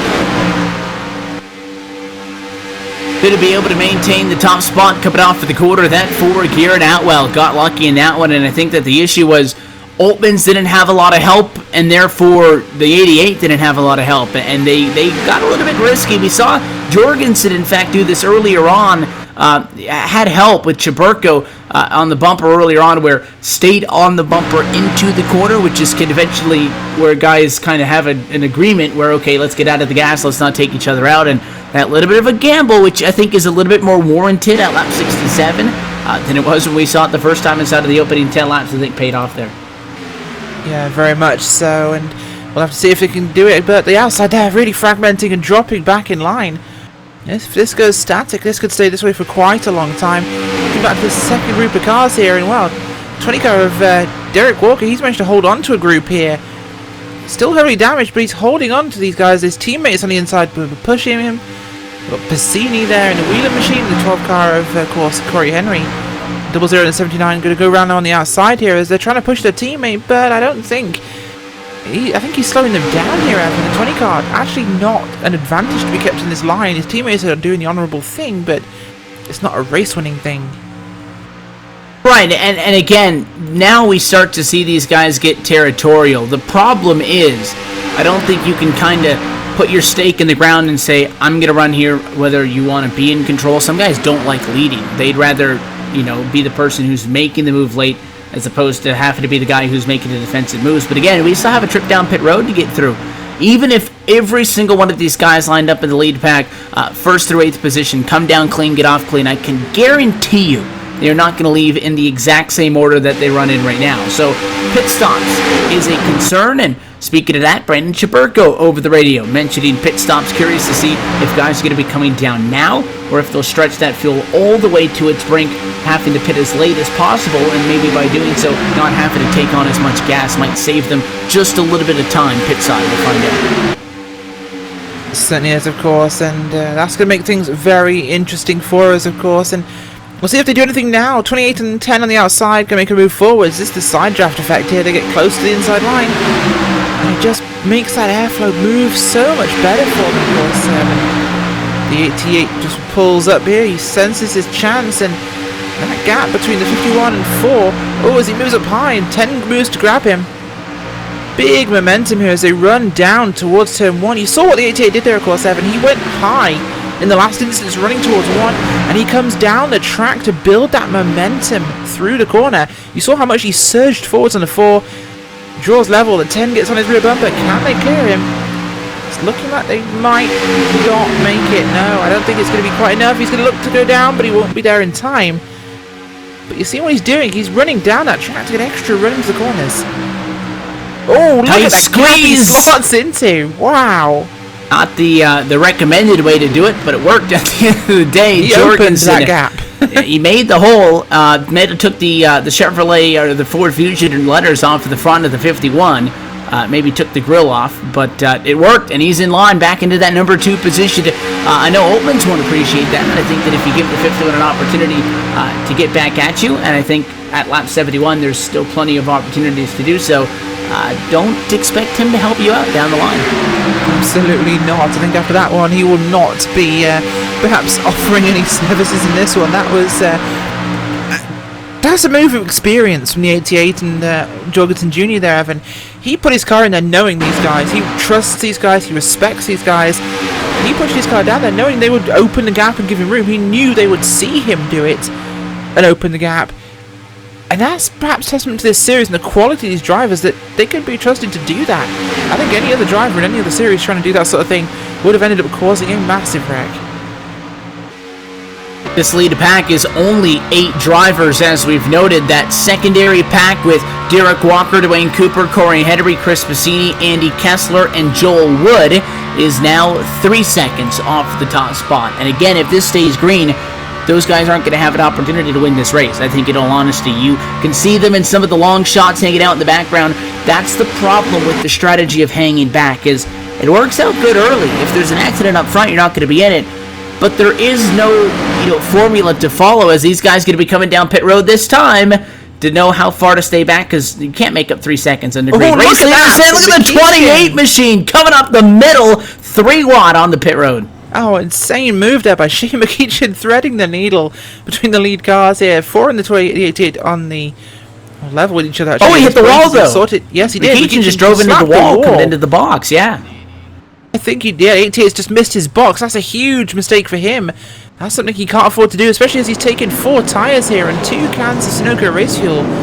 4 gets out and he'll be in his own. 88 is going to just take right sides. And he runs off pit road. Not a huge problem for those guys. They'll come back out together in a threesome. But the 28 car there, I think he pinned his jackman against the wall. Yeah, I'm not sure what that was with Shane McEachin, and it's not only going to hurt him time-wise, but he can't sit down there to get any damage fixed. I don't think the damage is really that bad, but it obviously made it a slow stop.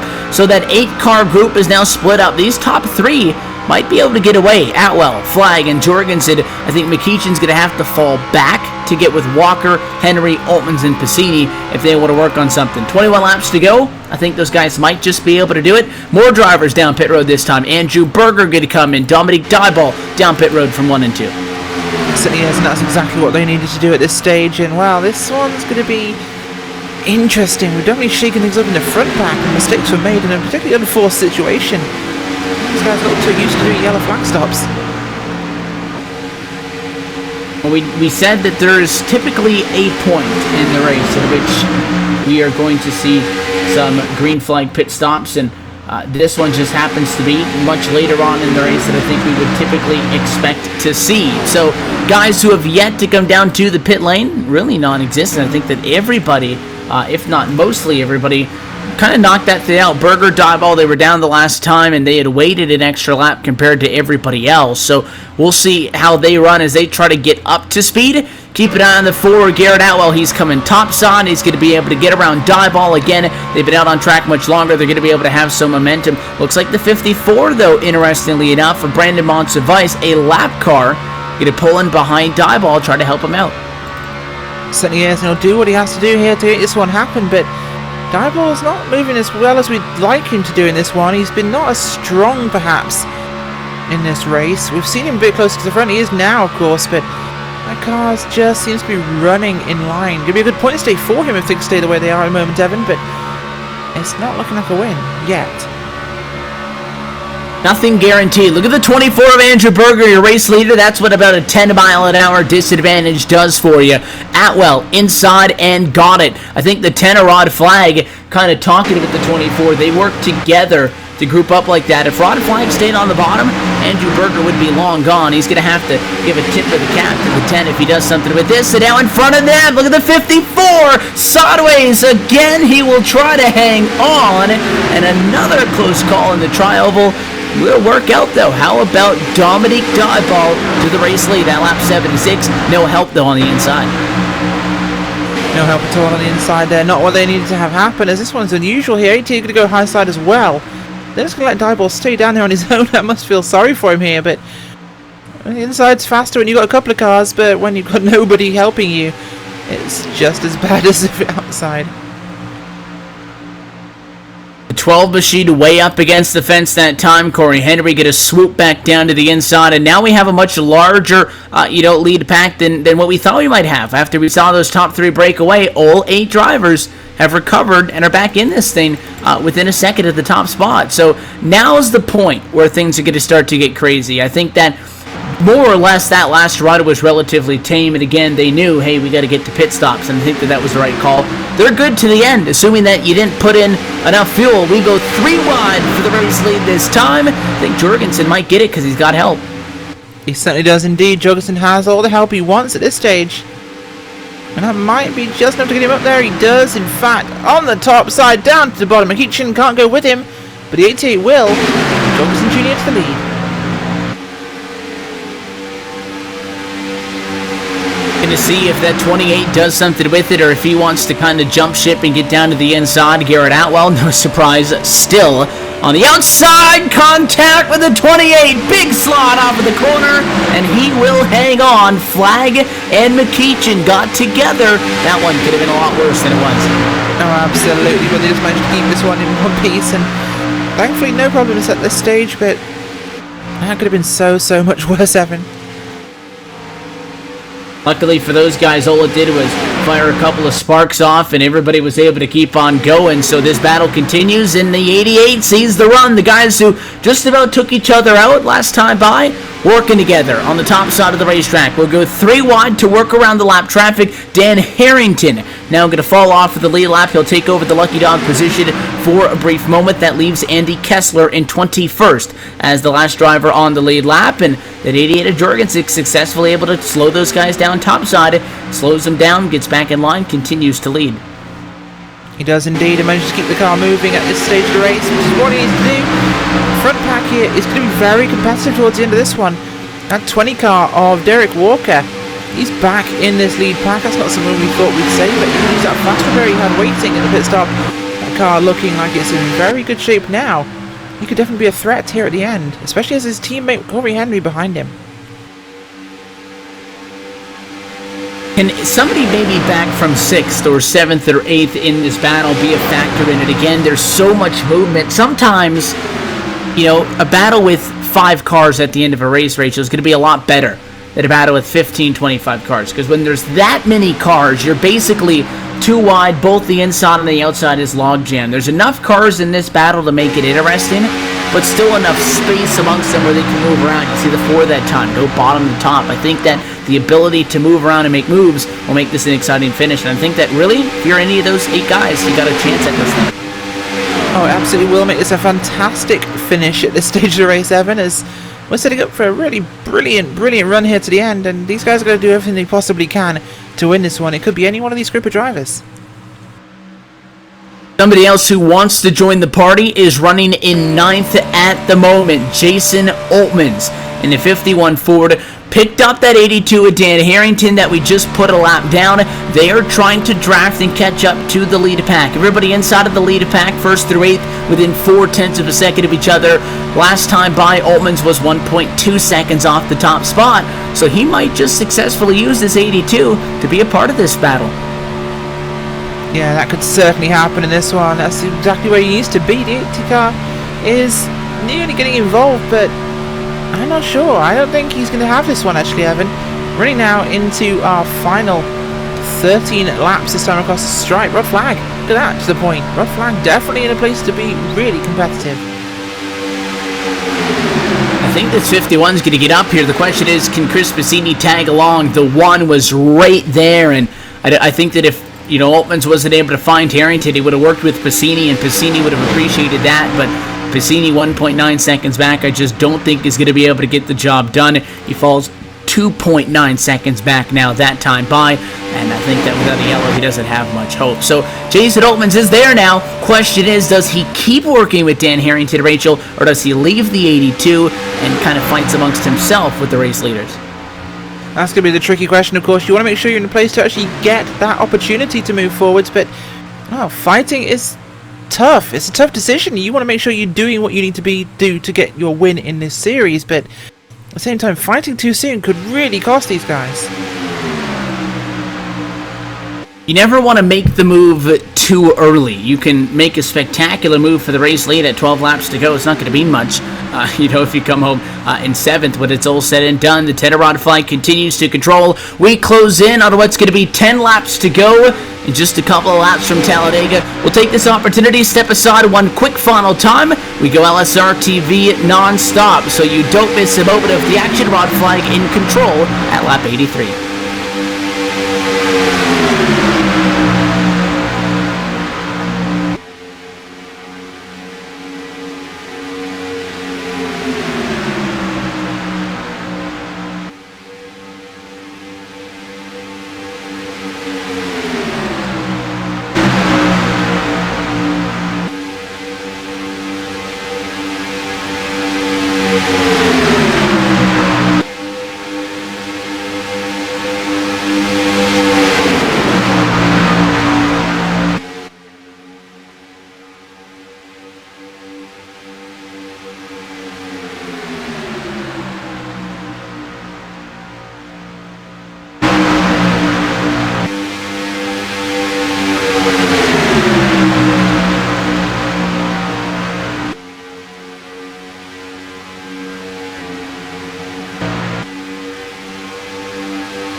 Problems at a quarter number 4. Caution is out. Dominic Dieball gets hooked off for the final quarter.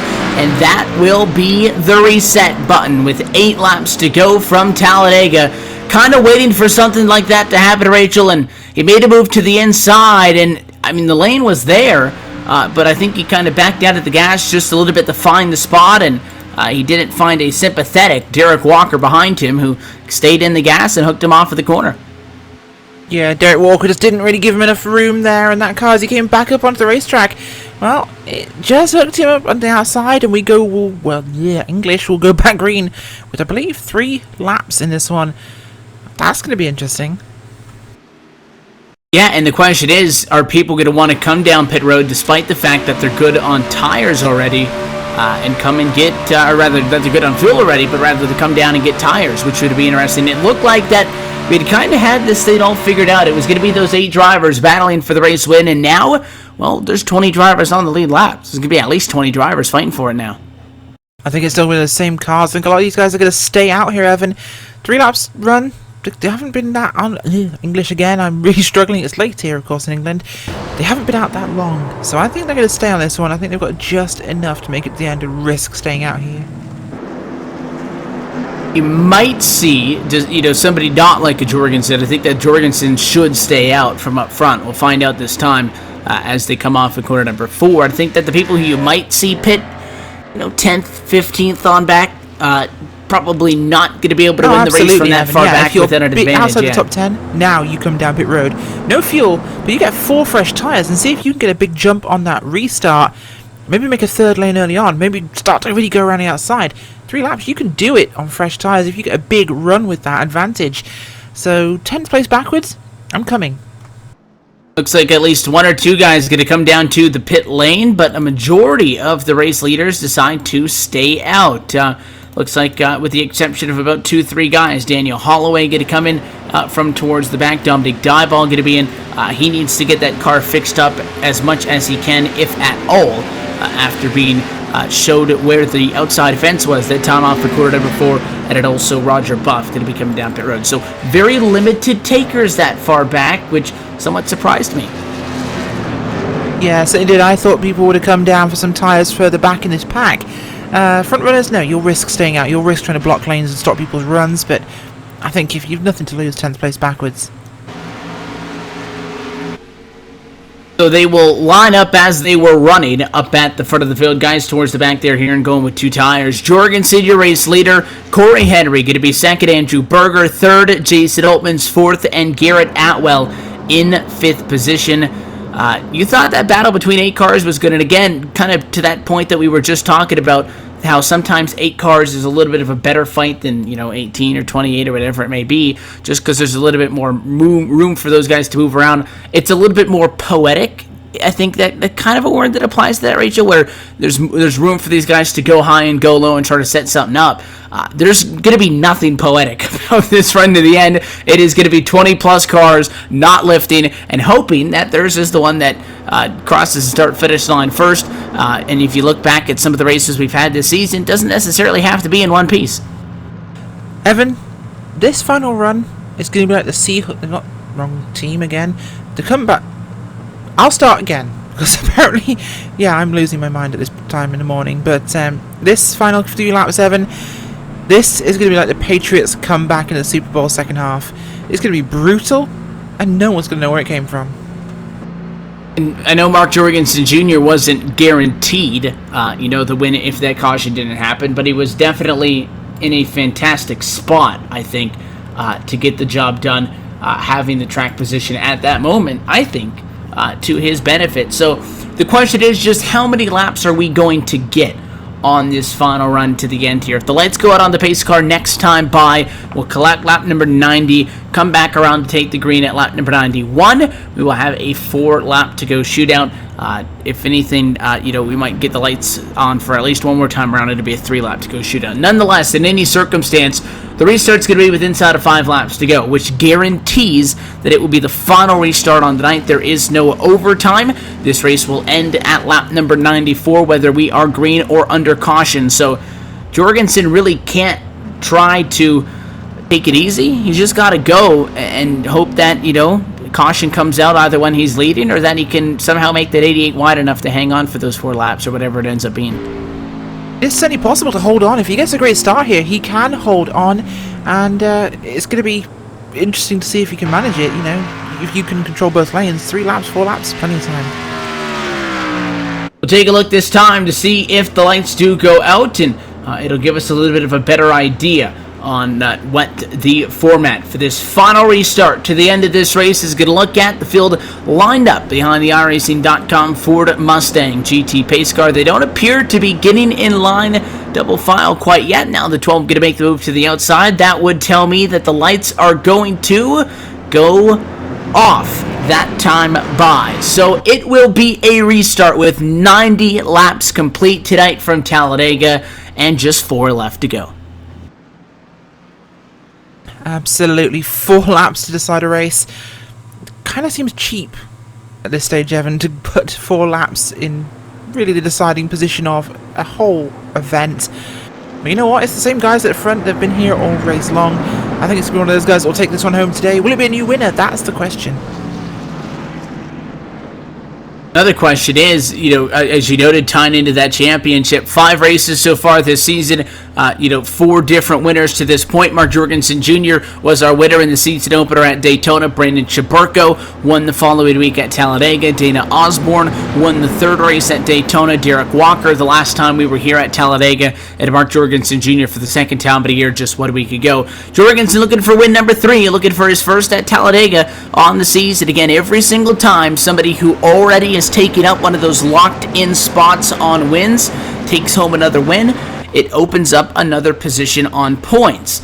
If we get a first-time winner, one of those points locking in positions, which right now sits at 4th through 12th in that chase grid, one of those is taken away. And as we noted earlier, with Brandon Cruz-Monsivais being the driver into tonight, occupying 12th, it would kick him out if anybody were to pick up a win that's behind him in the points. Another question is, do we even keep the cars in one piece for 4 laps? We're going to find out. Pace car going to make the sharp left-hand turn down and away to the safety of the pit lane. This time by Mark Jorgensen Jr. going to be in control of the field one final time. He's going to try to hang on, looking for win number 3 on the season. Green flag flies. Green flag does indeed fly. There's a great start on the outside. The number 12 there, Corey Henry, making a big jump. 51 behind him of Altman's. Behind him, the 28 McEachin, Rod Flag, and the 76 car there of Scott Warren. Very hungry outside line. We could get a first-time winner from that group. Inside, not quite as hooked up, but his 2 teammates, Jorgensen Jr. and the 24 car of Andrew Berger. 4 of Atwell. Strong inside line, but look at that. The 20 car's holding back on purpose. In comes the 28 car. Outside can't make it move. Yeah, this could still definitely be the wheelhouse of Jorgensen Jr. He's got a good advantage on the inside as we go off to 3 and 4. The bad news, ironically enough, is that the 12 and the 50 would have dropped back. He needs to keep an eye on the 24 of Andrew Berger. Berger is his biggest threat at the moment. If the 24 steps out of line, you're going to have to, I think, try to go up and block that lane. 91 laps now complete. 3 laps to go, and they're getting impatient behind. There goes Atwell to the outside. I thought you were saying they might have to block lanes at this stage, Evan. They are going to have to block lanes. This is going to be an absolute scrum, and these guys are doing it already. There's a lot of moving and shaking happening at the front. Back down in line they go off in quarter number 2. Again, this is the point where we've been talking about the poor handling on these cars. If anybody gets out of shape, there's not going to be any lifting because they're going to stay in the gas and hope that they can pick up a spot or 2 through the carnage. The field would be frozen at the moment of caution, and while nobody really wants that to be the way that the winner of this race is determined, it is the way that these plate track races go. Popsicle sticks in the air this time by. 2 laps to go. So far, Jorgensen still good. Certainly is. Mark Jorgensen Jr. now leading the single final charge here as we hit tick on to lap 93. 2 laps remaining in this motor race and no big charge forming yet. It's time to get going, boys. Atwell pops out. Will the 24 car come out as well? I think the guy in the catbird seat right now is 28 car of Shane McEachin and Corey Henry also. Here comes the car of McEachin. He's going to go for it. Will they get this momentum in time? 1 lap to go next time by. They've got to get moving. 28 went top, the 12 said, I'll take the inside, thank you very much, and slices down to the inside of the racetrack. So Henry going to move up to third, still no challenge from Andrew Berger. If they get to the white flag, we will be guaranteed to get to the checkers, this time by white flag in the air, 1 lap to go. Certainly is, and that charge on the outside is getting bigger. They can run to the outside without getting to the bottom, of course. They get this momentum moving. The 51 drops down. He doesn't feel confident in the charge. That might well have cost him a chance at making this one work here, Evan. It is the final time down the Alabama gang back straightaway. A challenge comes from the outside, courtesy of Corey Henry. He might just come up short. Look for the 24 to make a move. Final time in quarters 3 and 4. Jorgensen relatively uncontested since the 4 lap to go restart. Here comes Andrew Berger. He'll look to the outside. 88 gonna block him all the way up to the outside fence. They'll be side by side coming to the line, and they're gonna be contact behind. Jorgensen hangs on as they wreck behind him. Well, we kind of expected that to happen, Evan, as the car's upside down. The 20 car of Derek Walker on his roof sliding into turn number 1. Was that ever going to end any other way? The 88 did a perfect job. I mean, the 24 was going high on it. He took him all the way up to the fence, and I think that the only thing the 24 could have done was expected that to happen and cross over the 88. And more or less when that happens, the 88's going to go down, you're both going to be in the fence. But you got to do something. Tough break for Andrew Berger, still going to get a P7 as he wrecks across the start-finish line. That was a very Talladega-esque finish. Jorgensen gets it by a 1/10 of a second over the driver who somehow ends up P2. Corey Henry, not a bad result for him, and Shane McEachin comes home third. 3 points for Corey Henry, of course, and Shane McEachin as coming home in 4th place, Rod Flack with Garrett Atwell, your top 5 drivers. Derek Walker, Andrew Berger, Jason Altmans, Joel Wood, and Scott Warren, your top 10. We'll take a look at the full results in just a moment, but with that, Mark Jorgensen Jr. adds a number 3 into the win column. He's 3 for 6 so far this season in the Superspeedway Cup Series, and what that means is that is another potential spot that could have been taken up by a first-time winner that will remain open for somebody to qualify into the championship based on points. We'll talk with your 3-time winner, Trackside, in just a moment as we step aside one final time tonight from Talladega. You're watching LSRTV's continuing coverage of the Superspeedway Cup Series and iRacing Live post-race coming up right now.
This is Imola. Once part of the Formula One World Championship calendar, this historical track, named after Enzo and Dino Ferrari, hails from north-central Italy and has been subject to numerous revisions since it was founded in 1953. From 1953 to 1972, the track went uninterrupted from Ravazza all the way to the infamous Tamburello corner, notorious for its bumpy surface and having a dangerously small amount of room between the track and the concrete wall, as the Santerno River runs directly behind it. From 1972 to 1974, 2 chicanes were added in an effort to slow drivers down. the Variante Bassa, lower chicane, and Variante Alta, higher chicane, situated at the top of the hill leading down to Ravazza, creating the hardest braking point on the track. In 1980, Imola made its debut in the Formula One Grand Prix, after organizers were engaged in a dispute with Monza. In 1981, Imola remained in the F1 circuit as the San Marino Grand Prix. The circuit was subject to constant safety concerns even after adding numerous chicanes. Tamburello Corner was especially dangerous, where a car crashed into the wall in 1987 and another in 1989. The tragic weekend of the 1994 San Marino Grand Prix shocked the motor racing world. Rubens Barrichello would survive a serious crash at Variante Bassa, but sadly, both Roland Ratzenberger and Ayrton Senna lost their lives that weekend. So in 1995, major revisions were made to the track layout. Tamburello Corner, previously taken flat out, was converted into a fourth gear left-right sweeper, and a gravel trap was added outside the corner. Villeneuve Corner was also made a fourth gear sweeper with a gravel trap. In an attempt to retain some of the quickness and character of the old circuit, the chicane at Acqua Minerale was eliminated. Variante Bassa was also eventually removed to make way for a more modernized, longer pit lane. After 2006, Imola was dropped from the Formula One World Championship due to lack of funds. Whether Imola will once again be a part of the Formula One World Championship is unknown. Today, Imola is home to the annual 4 Hours of Imola, part of the European Le Mans series. It remains a popular bike racing circuit and has implemented minor changes over the years to be used solely for motorbike events.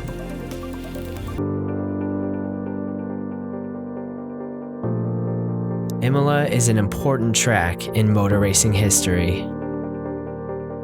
It's a track that yearns to be back in the spotlight.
Welcome back live to the Talladega Superspeedway. Happy you're with us at LSRTV at iRacing Live after the conclusion of another thrilling Superspeedway Cup Series finish, in which Mark Jorgensen Jr. picks up his third win on the season. We'll go trackside and chat with him in just a moment. First, we'll take a look at tonight's full race results presented to you by Joel Real Timing. Coverage of the Superspeedway Cup Series is brought to you by Joel Real Timing, the official timing software of LSRTV. You can get your hands on your own copy today at joel-real-timing.com. Mark Jorgensen Jr., your race winner, and Corey Henry comes home second, going to be standing by trackside with us in just a moment. Jade McKeechin comes home third with Rod Flag fourth, and Garrett Atwell inside of the top five. About half those names slid sideways across the start-finish line. Derek Walker gets a P6. Andrew Berger, one of the names who was wrecked at the start-finish line. Not a win, still an okay result, comes home in 7th spot tonight. Jason Altmans comes home P8. Biggest mover, I believe, second biggest mover on the night, Joel Wood,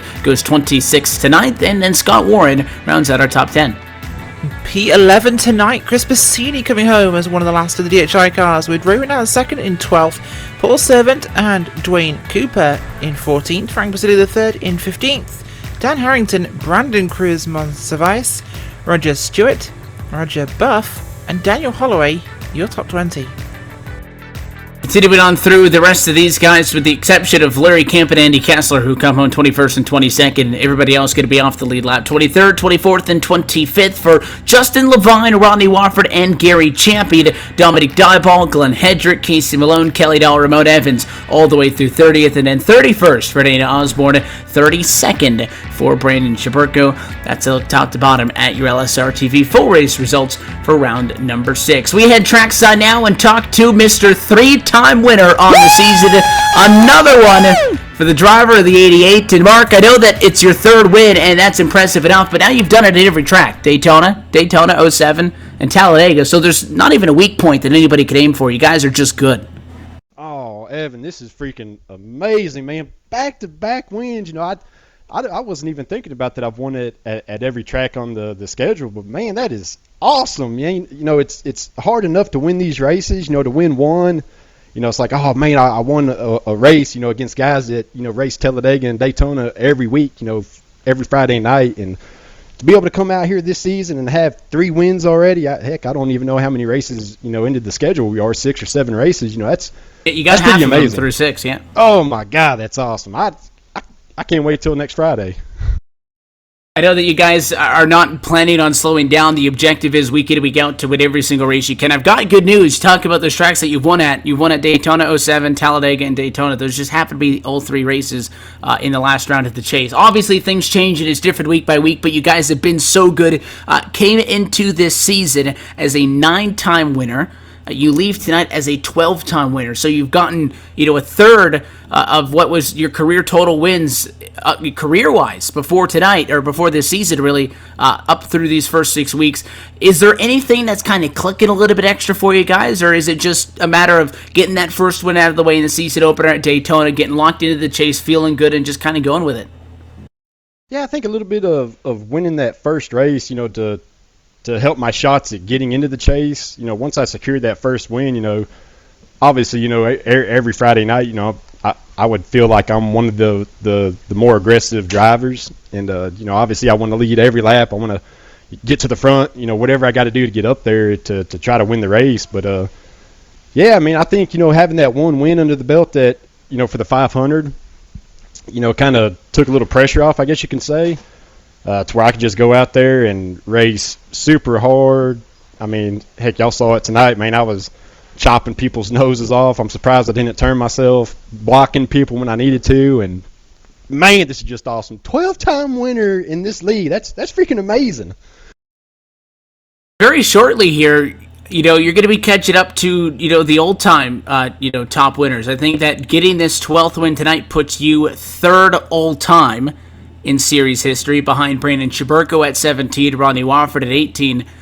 You know, I mean, 5 and 6 races is a lot, but the way you guys have been doing it, you guys are definitely looking good. On that last restart with the caution flag coming out, having to go back green with 4 to go, I know you just had to be waiting on Andrew to make a move behind you. Tried to go topside, and you had none of that.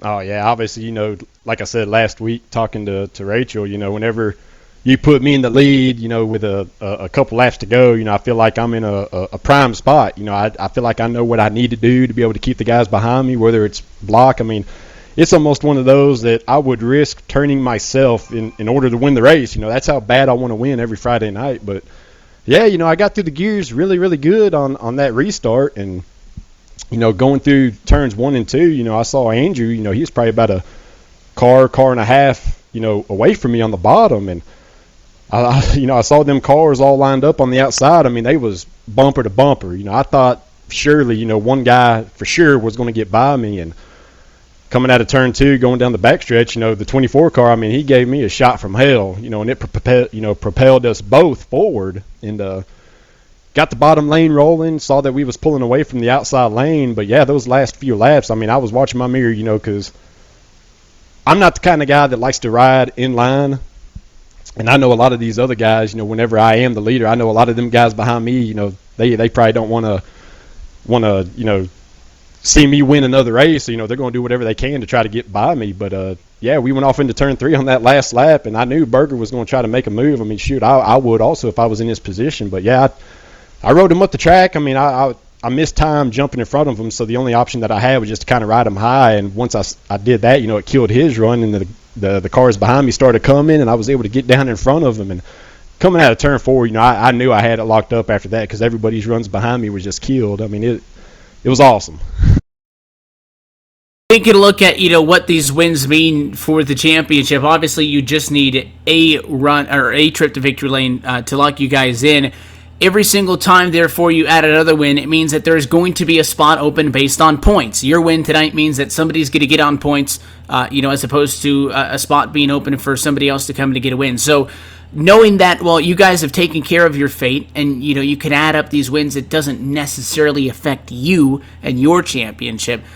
Taking away spots from other guys for wins, opening up the door for guys to get in on points. What's your thoughts on kind of how your wins affect the rest of that championship picture?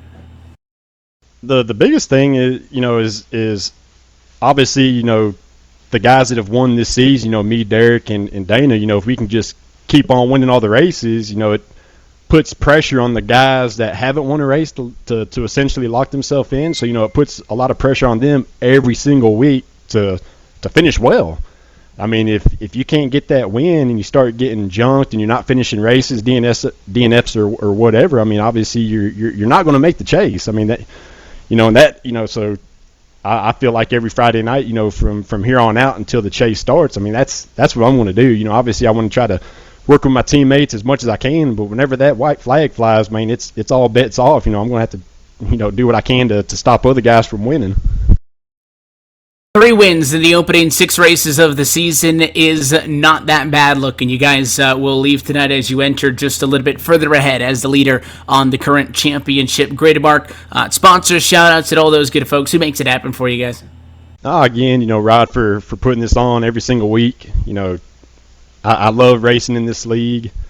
It's an exciting feeling whenever you do win. I mean, I don't know if y'all hear it on the broadcast or whatever. I mean, I'm hooting and hollering, screaming. I mean, it means that much to me because, you know, there are a lot of good guys in this league. So, you know, want to give a huge shout out to him for spending the amounts of money that he does for us to be able to do this every Friday night. Obviously, LSRTV for the broadcast. All of y'all broadcasters up in the booth, Cisco behind the scenes. I can't wait to go back and see this race. I mean, I know I was doing some amazing aggressive moves, and I can't wait to hear all the excitement from y'all, you know, whenever I do those aggressive moves. Want to thank the fans. Excitement's not the right word, Mark. Want to thank the fans for you know, for watching. I mean, that's pretty cool. You know, I think we got a good fan base coming, and hopefully, you know, every single one of them that are watching every Friday night are pulling for the 88 car. Other than that, man, shoot, I'm just so pumped.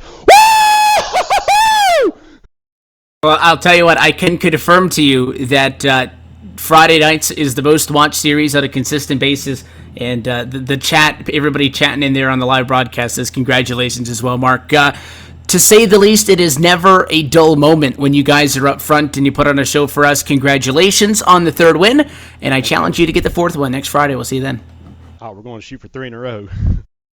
The race winner tonight from Talladega. He leads the points, and he is a 3-time winner now on the year. Mark Jorgensen Jr., Rachel, continues to just keep it on him. We're going to go trackside out, talk with your 2nd-place finisher, Corey Henry, and our 4th-place finisher, Rod Flagg, Rachel Whiteside, right for trackside, rather, with both of them starting first with the driver of the 12. Absolutely, Whiteford is trackside, so we'll get that in the right order, and I thought I was the tired one. But Corey Henry, 2nd place tonight, not quite the win, but very close, and you're one of the few cars that avoided the finishing line carnage. Yeah, another podium finish. It's 4 in a row for us. It's getting kind of boring. I'm wanting that win, but like I said last week, Mark's tough to beat. We tried. We give him all we had. Luckily, we avoided most of the carnage throughout the night and was able to work our way back to the front. But I can't complain with another 2nd place finish. I'm seeing Rod posting the standings there at the bottom. I've got a 22-point lead in the points now, so I can't complain. Certainly not, and a fantastic position to be in. You are in the chase on the points, but that win will certainly take a weight off your mind. Do you think you can find it this season? Oh yeah, for sure. We keep running like we have all year. Eventually I'll be in victory lane. Hopefully next time we hit out, I think we've got an off week next week for the 500, but following that, I'd like to get in victory lane just to get that off my mind. But with the way the points are looking, I'm not really stressing on it just yet. But I'd like to get a win just to be able to, just to be there, I guess. Absolutely. Well, thank you very much for joining us, Corey Henry, driver of the number 12 car, coming home today in second place. Another podium finish for him. Always the bridesmaid, never the bride, it seems. Good luck for the next couple of races, Corey. Can I give a shout out real quick? You can indeed. I want to give a shout out to my family back home watching again on LSRTV. Specifically Big Al. I heard he was enjoying a nice Manhattan while he was watching the race on LSRTV. So big shout out to him and his wife Sharon. I heard they were watching. Wanted to give a shout out to them. Also everybody at DHI, Derek, Greg, Chris, Josh, and Rodney for making everything possible week in and week out. And LSRTV, of course, and Rod Flag. Well, thank you very much for joining us, Corey Henry. In fact, we are going to talk to Rod Flag next. And finally, Rod coming home today in 4th place in that number 10 machine. Great result for your team. Oh, yeah. You kind of unexpected. We were coming to the finish there. The restart there, we thought we restarted 8th, and the line just backfilled, and we were going back to 12th, 13th, 14th, and then somehow with about lap and a half to go, that outside line started going. I was right in front of I think it was Jason Wright, and we just started going, and we just kind of put ourselves in a position there on the backstretch there. We were able to, I think, get up to 7th and just kind of following that 51 car, and then some cars got squirrely out of the tri-oval, and I kind of looked up and thought I got 2nd, and then I saw that Corey was above me, and I guess to the either the 24 or 51 or whoever's in front of me had spun out, and somebody had just clipped that 3rd place finish. So just kind of everything is working out this season, where we've had 4 straight top 10 finishes and putting ourselves in a good position in points. We're finally up in the I think the 5th position of the 5 guys that would make it regardless, beyond the winners, and with Mark keeping on winning, that's going to keep opening up spots for other people. So Mark honestly could win the rest of the races before the chase, and it'd be perfectly fine with me at this point. Hopefully you'll have that chance to get a win later on in this season. Of course, what's the next track coming up for the series after we come back from the week off? We're going back to Daytona, so fantastic. Be a lot of fun to get back on the track there. First time I think we've we run under the lights last time with this newer setup, and be the first time not at the 07 track and at the afternoon track. So it'll be we'll see. It's probably gonna be a little more slippery, and it was challenging. I'll tell you, Rachel, it just, when you get in that trial, well, you saw it. I mean, I don't know if I caused the actual caution, but I definitely got squirrely and had to go on the apron to save the car, and it just 2 tires after 10, 15, 20 laps, it gets slippery, and you have to have some throttle control, but it checks up that line. So handling came into play tonight a lot, and I found myself taking 4 tires a lot more than probably I would, than I thought, or at least anyways. So I think that's definitely going to come into play even more at Daytona, as again, the daytime track tends to be more of a handling situation. Certainly does. Well, thank you very much for joining us, Rod Flag. Anybody like to give a shout out to before we end this one? Yeah, I first want to make a shout out to Shane McKeechin, who missed his interview. He should have been in the spot tonight and finishing P3, but didn't make his way over here, so that's his loss. But again, I want to thank him and congratulate him for a good 3rd place finish. I want to thank again the drivers of Superspeedway Cup, and I want to thank LSRTV. I want to thank Rachel, Evan, Cisco, everybody who makes this happen. Again, it's great to have you guys do this for us every Friday, and looking forward to having an off week here and enjoying the speed weeks. As do we. Thank you very much for joining us, Rod Flag. Back to you in the booth, Evan. That's a chat with some of our top finishers tonight from Talladega. Again, Mark Jorgensen Jr., Rachel, you got the chat with him last week. He is never lacking excitement, and it's that much better when he parks it in victory lane. And he's kind of setting the bar for these guys, saying, hey, come get me. He's got 3 wins out of the 6 that we've given out. He continues to kind of keep those guys searching for wins out of the winner's circle, and he's doing a fantastic job leaving those after tonight. Still 9 spots open on points. Certainly is. It's going to be a fantastic trip when we return back to the world home of racing at Daytona. And that'll be in 2 weeks' time, Evan. Yep, we just got one more broadcast left for this week. It'll be this Saturday, tomorrow night, 10 o'clock Eastern Time for the United Sim Racing B&C Truck Series and LSRTV and iRacing Live. I'm pretty sure it's a fairly scarce schedule for next week. Everybody taking a week off almost for Speed Weeks. You can go on our website, though, and find our complete upcoming schedule at www.livesimracing.com. But we also want to see you here next time we're on the air, so make sure to stay up to date with us on social media by giving us a follow on Twitter at LSRTV. And by giving us a like on Facebook at facebook.com/LSRTV official for the latest up-to-date information. Until Daytona, we bid you a good night from the Talladega Superspeedway on behalf of the entire team at LSRTV LLC. As always, for the good folks behind the scenes and for the team tonight. For myself, Evan Pasoko, for Rachel Whiteford, and our producer, Cisco Scaramuza, congratulations to three-time winner on the season, Mark Jorgensen Jr. The gauntlet has been thrown. We'll see who responds in Daytona in 2 weeks' time.